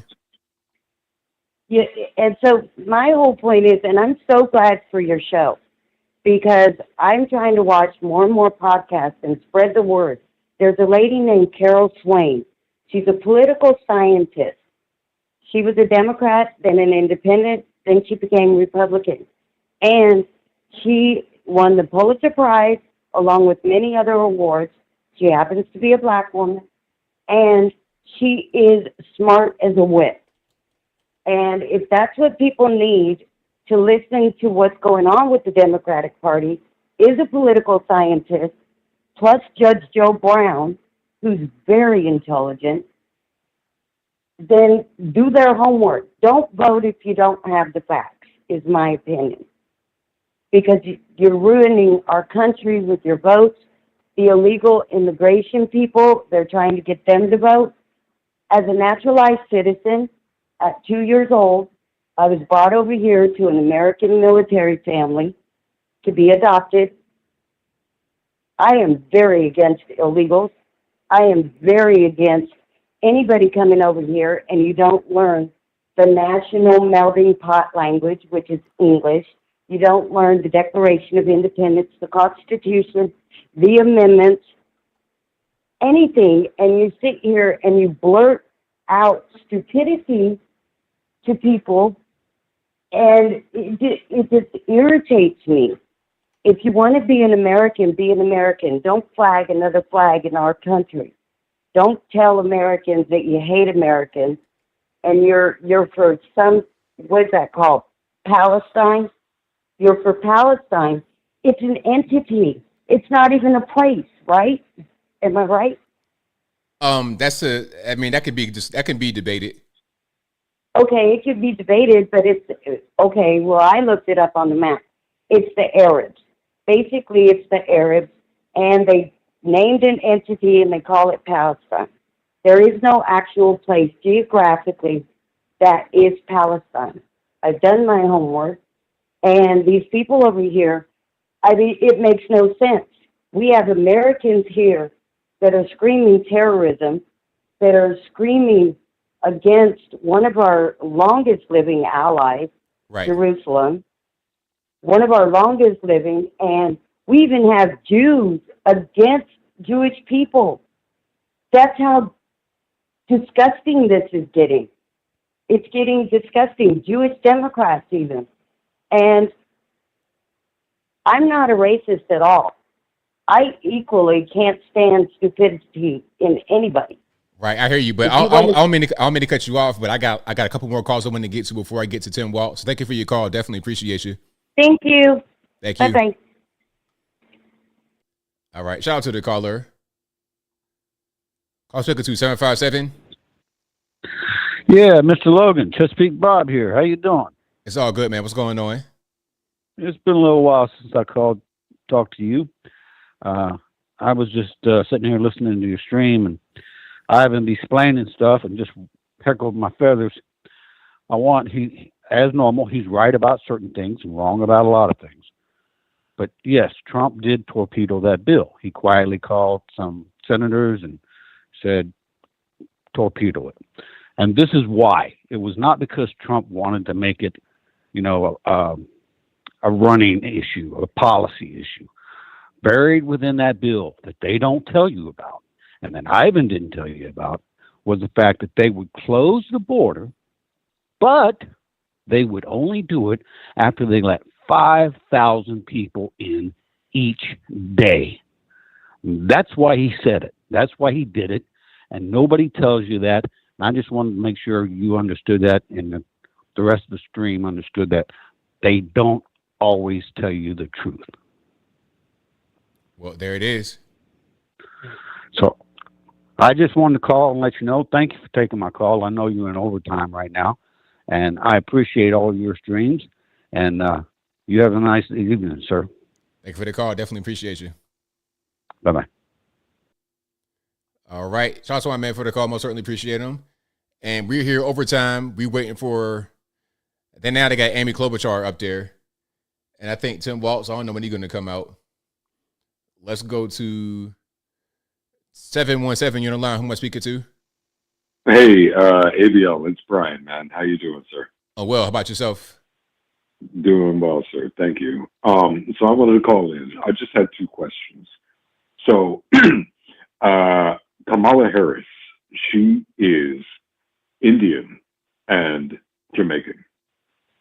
I heard somebody on the radio the other day say she's the first African American female to run for president. Why did they do that? They just pick certain narratives to run with, and it doesn't matter if it's true or false. They just run with it. So is that like part of that identity politics that the left plays?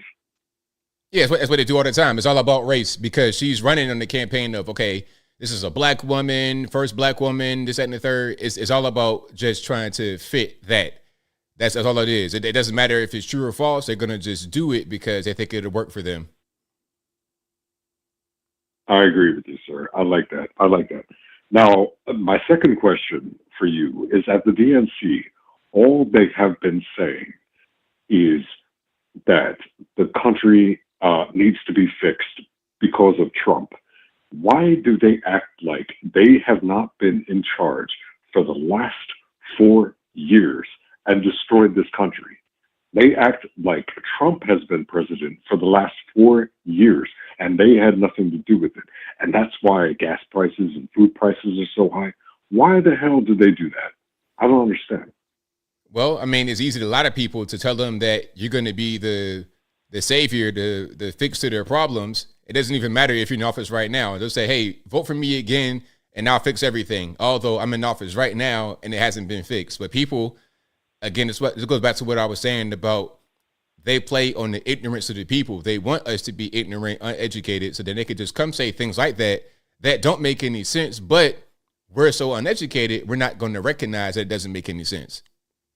Yes, sir. I agree with you completely, 100%.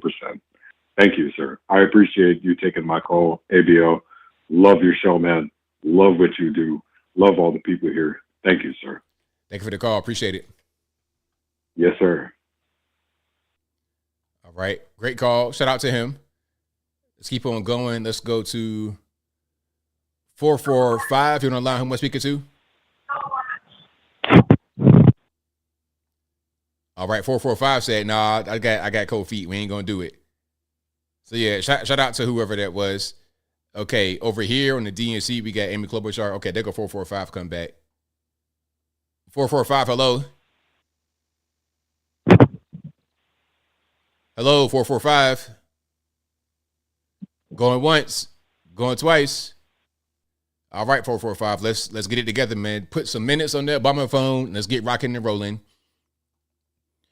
262, you're on the line. Who am I speaking to? My name is Stephanie. All righty, what's going Sorry, on? I wasn't expecting you to answer, and I just shoved a bunch of tater tots in my mouth. I do apologize. It's all good. Yeah, it's my fourth time calling.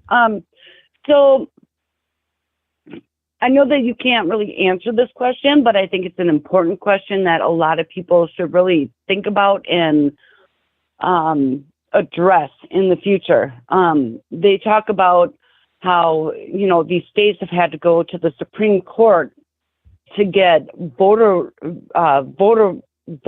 rolls purged. And I don't understand why that's even necessary, because when you move somewhere, you have to re-register to vote wherever you move to. Like, even when you change your address with the post office, they make it so easy to register to vote at your new address. So if you're registered at your new address, shouldn't they automatically unregister you at your old address? I mean, that'd make sense, but I'm not really sure there's a mechanism for that to happen, because I don't know how that would really work, but it should be an automatic thing. Okay, you're over there now. I mean, it's 2024. Like, the technology is out there. It's just they're not doing it. Right. But yeah, I agree with you. But I've been watching the DNC these last 3 nights, and my neighbors probably think I'm crazy because I'm fact-checking the TV like I'm yelling at it. I'm so frustrated by all these lies, and nobody, obviously, like, if they believe this, they have not been paying attention for the last 4 to 8 years. Right on.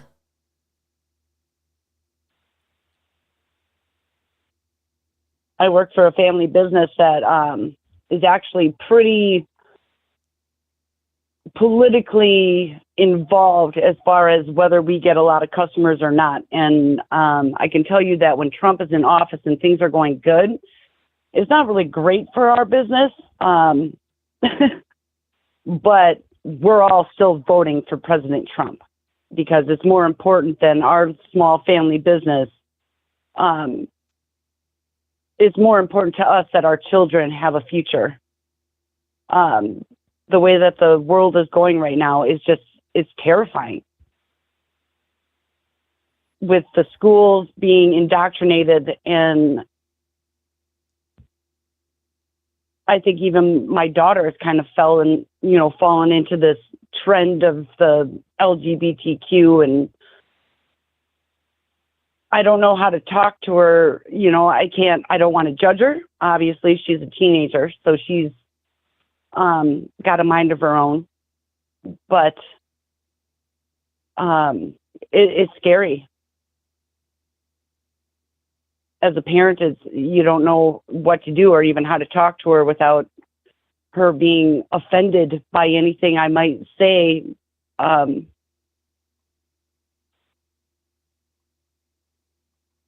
my heart breaks sometimes.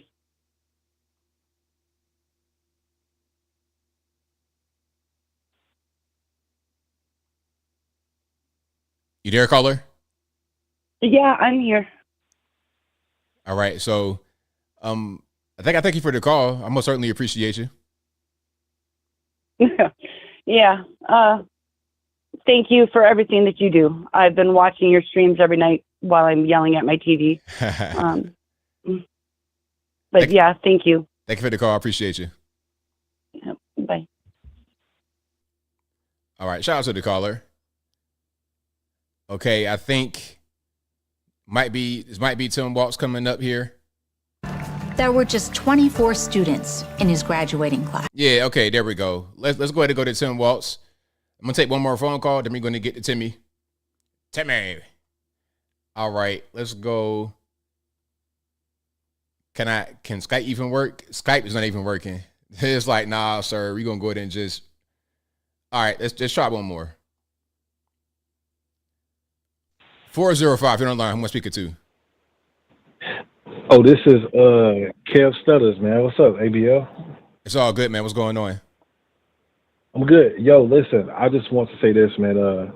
So I just recently had found your channel, like over whenever you was on the Anton Daniels show, whatever. Yes, sir. And and I was like watching you, and I was like, yo, whatever. Like, yo, like this brother's smart right here. Like I can actually whatever get behind him. Like, so, and then I went on YouTube, and I was whatever checking out your stuff, whatever. But man, listen, look, yo, I was a lifelong Democrat, bro, like for a long time. And I'll say I probably woke up about like 2023, just when I had seen everything that was going on, like within the whatever country, man. And I was like, yo, listen, like these Democrats are doing something crazy, bro. But yeah, man, but that was all I had wanted to say. Man, I have been actually binge watching your channel, and I think that you are a really good content creator, man. I appreciate that, man. Thank you. It means a lot to me. I'm glad you were able to see me on Anton and then just discovering me and find out a lot more, man. So thank you for that. I really appreciate it. Oh, man, you're welcome, brother. Have a good night, man. Same to you. All right, shout out to him, man. Great call. That'd be a wrap for the calls because we got Tim Waltz coming up. And let's go ahead and just let him talk a little bit here. And shout out to you guys for joining yet again. We're going to be up a little bit. I'm not sure how long it's going to speak, but we're right at 11:20 p.m. Eastern Standard Time. Being a dad. So it might be for a little while. All right, we're going to see. There's a reason our daughter is named Hope. Hope and Gus mean the world to us. Governor Walz making good on a promise to his son and family yesterday by getting them a puppy. Then we're going to go get some food, corn dog. I'm vegetarian. Turkey then. And Turkey's meat. Not in Minnesota, turkey special. He's as at home on a farm, a fishing boat, a football field, or a factory floor as he is on the floor of Congress. Tim's commitment to service all comes back to the values we grew up with. Love your country, help your neighbor, and fight for what's right. Because that's what America is all about. 2 middle-class kids. One, a daughter of Oakland, California. The other, a son of the Nebraska Plains, only in America. Is it possible for them together to make it all the way to the White House?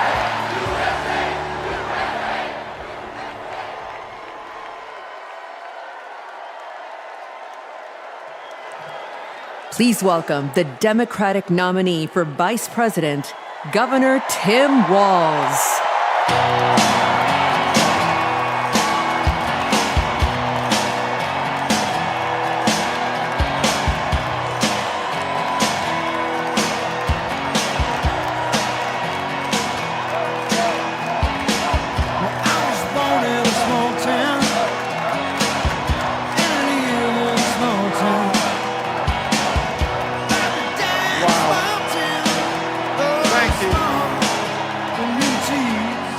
Oh yeah, the music gonna kill me. The music tearing me up. Thank you.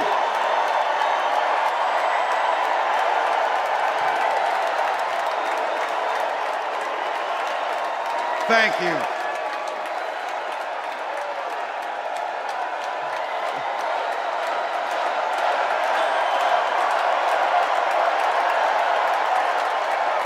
Wow.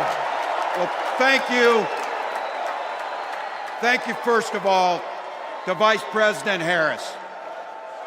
Thanks for putting your trust in me and for inviting me to be part of this incredible campaign.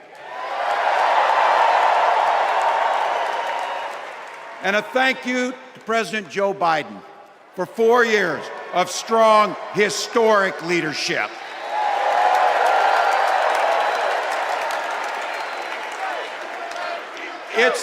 It's the honor of my life to accept your nomination for Vice President of the United States.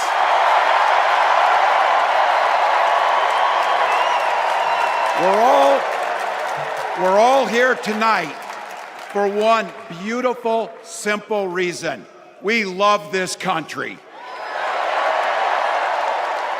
So thank you to all of you here in Chicago and all of you watching at home tonight. Thank you for your passion.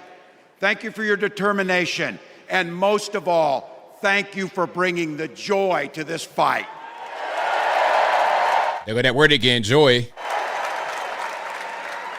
Now, I grew up in Butte, Nebraska, a town of 400 people. I had 24 kids in my high school class, and none of them went to Yale. But I'll tell you what. Is that a bad thing? In a small town like that, you learn how to take care of each other. That family down the road, they may not think like you do. They may not pray like you do. They may not love like you do. But they're your neighbors. And you look out for them, and they look out for you. Everybody belongs. And everybody has a responsibility to contribute. For me, it was serving in the Army National Guard. I joined up 2 days after my 17th birthday, and I proudly wore our nation's uniform for 24 years. Until it was wartime, then you retired and ran for Congress. Let's not forget about that, sir. A Korean War era Army veteran died of lung cancer a couple years later. He left behind a mountain of medical debt. Thank God for Social Security survivor benefits. And thank God for the GI Bill that allowed my dad and me to go to college, and millions of other Americans. Eventually, like the rest of my family, I fell in love with teaching. Three out of 4 of us married teachers. I wound up teaching social studies and coaching football at Mankato West High School. Go Scarlets! We ran a 44 defense. We played through to the whistle on every single play, and we even won a state championship. Never closed the yearbook, people. But it was those players and my students who inspired me to run for Congress. They saw in me what I had hoped to instill in them, a commitment to the common good, an understanding that we're all in this together, and the belief that a single person can make a real difference for their neighbors. So there I was, a 40-something high school teacher with little kids, 0 political experience, and no money, running in a deep red district. But you know what? Never underestimate a public school teacher. Never. You also taught in China during Tiananmen Square, and you went to China 30 times on official visits. So we're going to talk about that? A lot. I learned how to work across the aisle on issues like growing the rural economies and taking care of veterans. And I learned how to compromise without compromising my values. Then I came back to serve as governor, and we got right to work, making a difference in our neighbors' lives. We cut taxes for the middle class. We passed paid family and medical leave. We invested in fighting crime and affordable housing. We cut the cost of prescription drugs and helped people escape the kind of medical debt that nearly sank my family. And we made sure that every kid in our state gets breakfast and lunch every day. So while other states were banning books from their schools, we were banishing hunger from ours.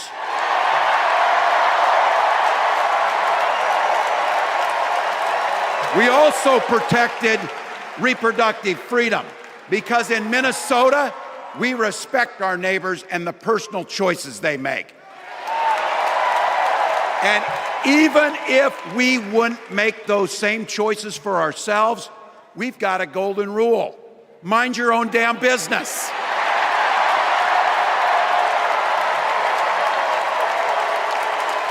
And that includes IVF and fertility treatments. And this is personal for Gwen and I. If you've never experienced the hell that is infertility, I guarantee you know somebody who has. There's nobody trying to ban IVF. I don't understand where the talking point is coming from. I guess you're trying to, like I said before, they're trying to say that Trump wants to ban abortion, which is not happening. And then they say, well, if abortion gets banned, which is not, then IVF is next. But literally nobody's talking about that aside from them. Treatments. And when our daughter was born, we named her Hope. Fringe. Hope, Gus, and Gwen, you are my entire world, and I love you.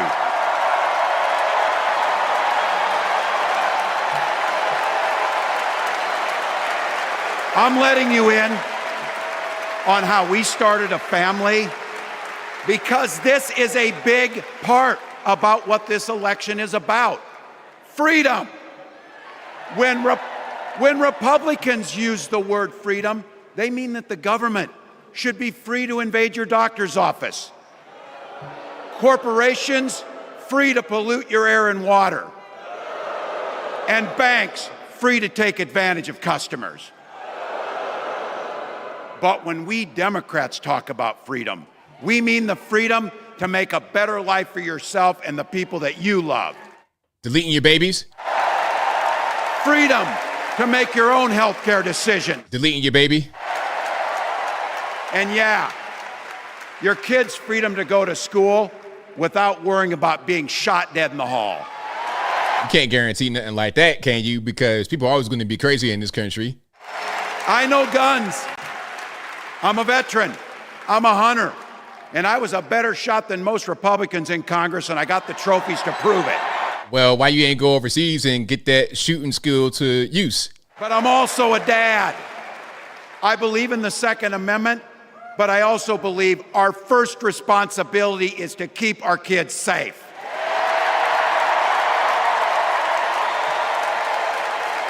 That's what this is all about. The responsibility we have to our kids, to each other, and to the future that we're building together, in which everyone is free to build the kind of life they want. But not everyone has that same sense of responsibility. Some folks just don't understand what it takes to be a good neighbor. Take Donald Trump and J.D. Vance. Their Project 2025 will make things much, much harder for people who are just trying to live their lives. They spent a lot of time pretending they know nothing about this. But look, I coached high school football long enough to know, and trust me on this, when somebody takes the time to draw up a playbook, they're going to use it. So when you say they drew up the playbook, you mean the Heritage Foundation, which is not the Trump campaign? I don't understand. Jacking up the costs on the middle class. They'll repeal the Affordable Care Act. They'll gut Social Security and Medicare. And they will ban abortion across this country, with or without Congress. It's so dumb because Trump has come out to say that he is in favor of abortion in certain instances. Remember, rape, incest, life of the mother. He's a liar. This guy, Tim Walz, is lying right now on stage. Buddy, except the richest and the most extreme amongst us. And it's an agenda that does nothing for our neighbors in need. Is it weird? Absolutely. Absolutely. But it's also wrong. And it's dangerous. It's not just me saying so. It's Trump's own people. They were with him for 4 years. They're warning us that the next 4 years will be much, much worse. You know, when I was teaching every year, we'd elect a student body president. And you know what? Those teenagers could teach Donald Trump a hell of a lot about what a leader is. Leaders don't spend all day insulting people and blaming others. Leaders do the work. So I don't know about you. I'm ready to turn the page on these guys. So go ahead. Say it with me. We're not going back.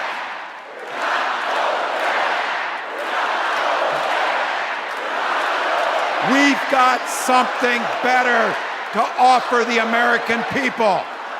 It starts with our candidate, Kamala Harris. From her first day as a prosecutor, as a district attorney, as an attorney general, as a United States senator, and then our vice president, she's fought on the side of the American people. She's taken on the predators and fraudsters. She's taken down the transnational gangs, and she stood up to powerful corporate interests. She has never hesitated to reach across that aisle if it meant improving your lives. And she's always done it with energy, with passion, and with joy. Folks, we've got a chance to make Kamala Harris the next president of the United States.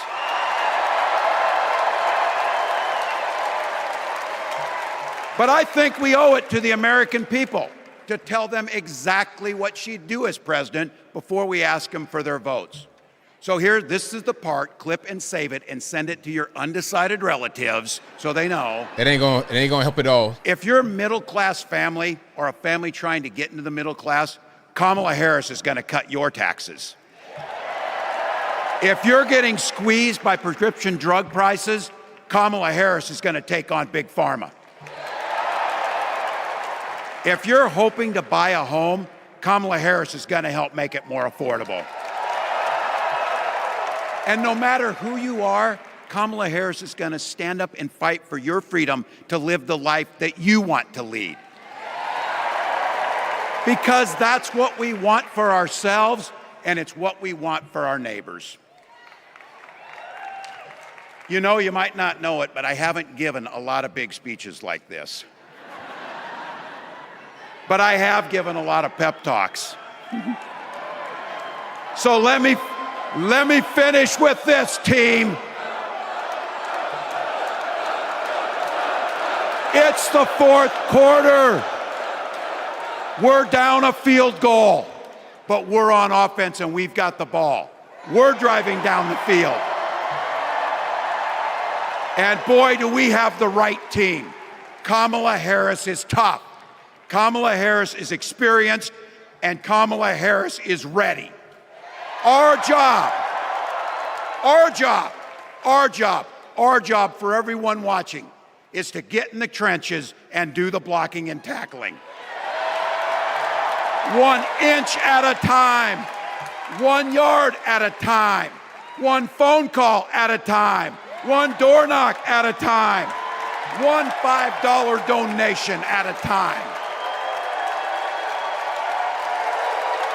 Look, we got 76 days. That's nothing. There'll be time to sleep when you're dead. We're going to leave it on the field.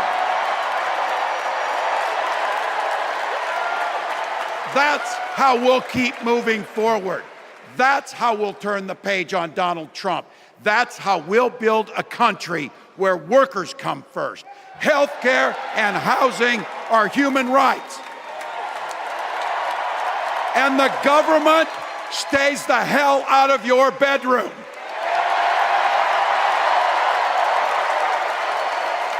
That's how we make America a place where no child is left hungry, where no community is left behind, where nobody gets told they don't belong. That's how we're gonna fight. And as the next president of the United States always says, when we fight, when we fight, when we fight, thank you. God bless. All right, so that is your man, Tim Walz. The football references were tearing me up. They really were. Okay. It was a mess. Now, I'm not gonna play the benediction or nothing like that. Well, I might play it. Let me see what's gonna happen here at the end. Is that the missus? A little bit more of a believable hug this time. I think that's his boy right there. The apple don't fall far from the tree, does it? He just as goofy as his daddy.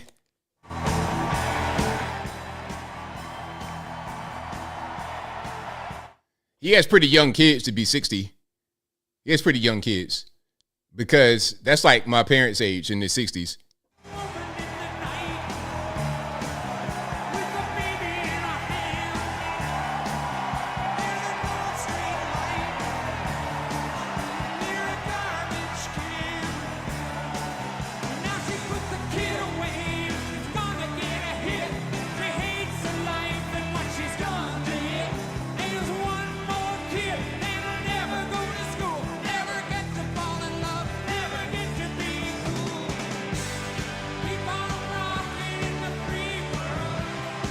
Oh man, we can't have the music though. I'm tripping really hard.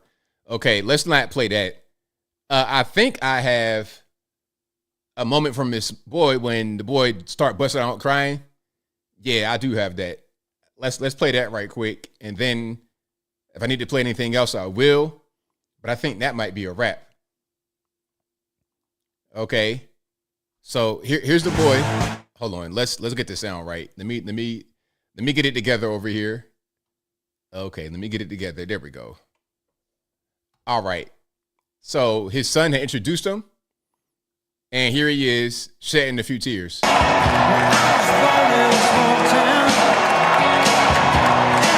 the music off. Won't need the music. You can see my man. Yo, that's that cry. You just got beat. Your grandma beat you with a switch. Yeah, you crying for real. Hey man, that's that good cry. That's that cry. You be tired afterward. You ready to go to bed. When you've been crying for forever, when you about 4 years old and you ready to take a nap afterward, that's what he's doing right there. Like I said, the apple don't fall far from the tree. There we go. All righty. Shout out to the young Waltz. Hey man, you feeling proud for your dad or whatever, but I don't know about all that, man. That's a little much. Is the son okay? Hey, I don't know, Brownstone. I can't tell. If he's okay, I can't tell.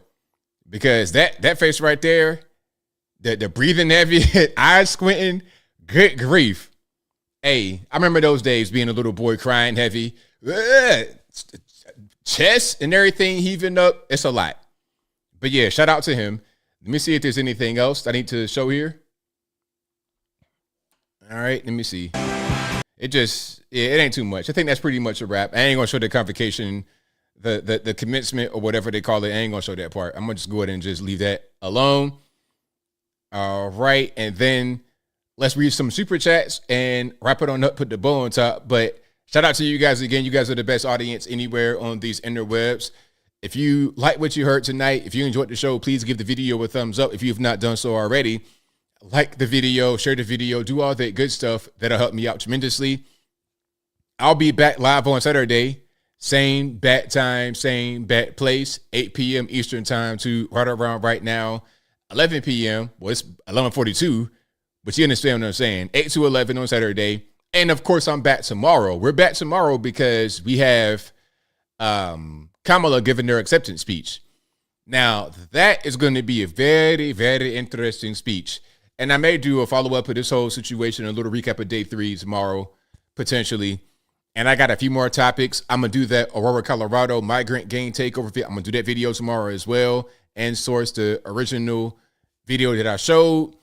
So that's coming tomorrow. The summary for the DNC tonight, a few clips, the Aurora video, and I think there's one more I got. I'll put it out tomorrow. All right. So we have super chats to read. I'll read those right quick. Then I'll wrap it on up, put the bow on top. But shout out to you guys for being here. You guys are the best audience anywhere on this internet, so I could not do the show without you. Shout out to the mods for keeping the trolls in check. You guys are fantastic. Couldn't be in the chat having a civilized conversation without you guys. But that will be a wrap. Let's get super chats and rock and roll. Thank you to Troy, who says, why is it that all the places that have wars or fires burning cities down are missing? Thousands of kids are missing, but we don't hear about that. Protect minor attacked people. BS. We mean minor attracted. I know what you meant. Thank you to Kevin Watkins for becoming an ABL supporter. Thank you to Twisted Clown, who says, I want to hear wheelchair guy's policies. Yeah, let's hear his policies. The man going to mumble Morse code, and then it's going to get translated 1,000 different ways. All right, one mumble means, yeah, can I get some sugar in my coffee? The next mumble means, I want to build a skyscraper on the moon. But it's the same mumble. How can you tell the difference between what he's saying? But anyway, they could rub it out a reason who says, you did the humming that he was doing? That's crazy. I ain't gonna do that, man. That was a good one. Good super chat, Rebel Without a Reason. Twisted Clown says, Timmy. Laura Catherine says, sorry, ABL. I meant Wednesday, Saturday nights watching those DNC clips fried my brain. Oh, it's all good. They get a Twisted Clown who says, first, the LGBT, first, gays, second, trans, my body, my choice. Third, PDF files, love is love. Fourth, cannibalism, food is food. Good point. Slippery slope, ain't it? They get a Twisted Clown who says, caller, I'm being patient. ABL, click, next. Exactly. They get to Twisted Clown again who says, callers like that bring out the corn pop in me. He was a bad dude. They get to Big B who says, make insane asylums great again. They get to Smooth Artist who says, Big Booty Judy, Big Booty Jack 2024. Okay, I'm not sure what that is. They get to Smooth Artist who says, cringe. They get to Sabir Ali who says, Palestine will always remain as a land. They get to Third Time who says, Trump says there is good people on both sides and there's outrage. Biden says good people on both sides, referring to the Palestinians and Israelis, and there's no problem. Exactly. Thank you to Smooth Artist who says he got small XYZ energy. Thank you to Jones FX426 who says, is this for a nomination or a celebration? I'm confused. Hey, man, I'm confused too. Your guess is good as mine. Thank you to Narrow NYR. That's what I'm going to call you, NYR, who says, Tim Waltz didn't use IVF. Tim Waltz didn't use IVF. He used IUI. No one is trying to ban turkey basers. He's a liar. There you go. Boom. Thank you to Idizio who says, how much did they pay Brandon Johnson to keep the illegal migrants tucked away? And are they saying the same talking points all week? TDS is real. Good questions. Thank you to NYR who says, Harris Waltz is playing Trump. Harris Waltz playing like Trump is the incumbent. Literally, we have had 3.5 years of Biden Harris. Are we not going back? Exactly. They should be saying, hey, vote for us for 4 more years of prosperity, but they can't say that. They say, vote for us because you don't want to go back to Trump. Well, what are you going to do, though? You've been in office for 4 years. Point to your accomplishments and say we're going to just continue. We're going to build on what we've already done rather than talking about how bad Trump is. Thank you to Sarah Wallace who says, there has been a large number of black female protagonists in recent video game releases.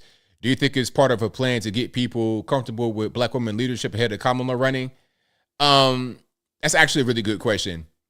No, because what's happening with the video game industry is a little bit different. Video games are just becoming woke.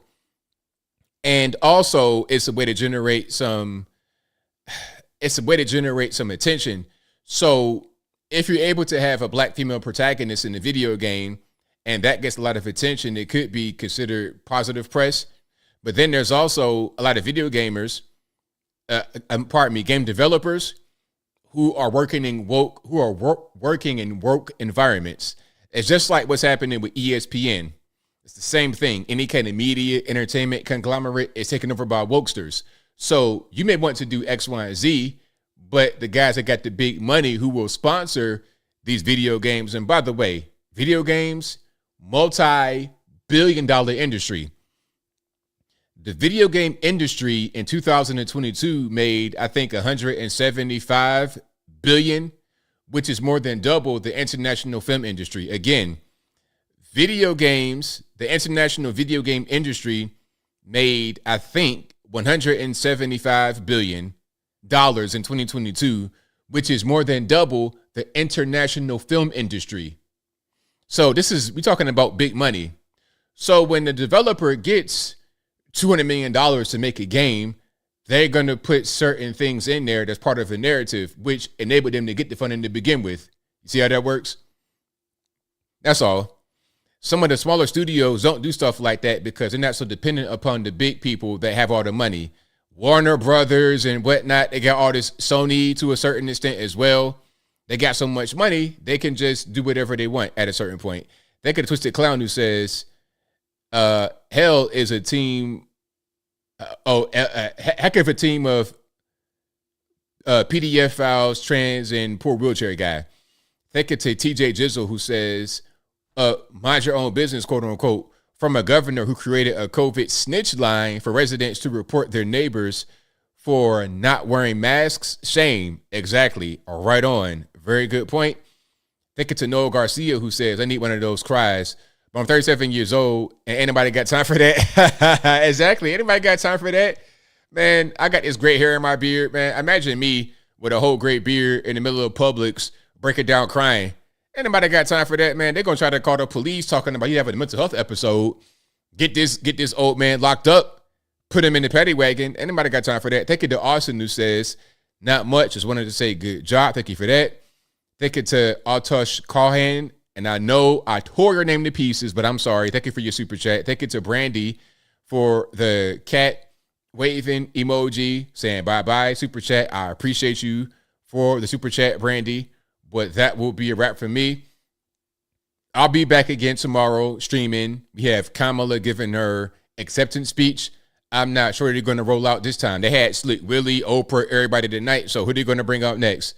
Who are they going to bring out next for this one? They're going to bring... Did Gavin already speak? Gavin Newsom? If not, he probably will speak tomorrow. They're going to bring pretty much anybody. Hey, you want to speak? Do you have a full set of teeth in your mouth? Do you have dentures? All right, you'll work. Go out there and talk for about 15 minutes about whatever you want. Talk about football, basketball like Tim Waltz did. Talk about that, and then you'll get a bag of money. You get a bag of rice for your efforts. All right, but I'll be back again tomorrow, of course, and I got some more pre-recorded videos as well. But until next time, y'all be safe. I'm out, and peace.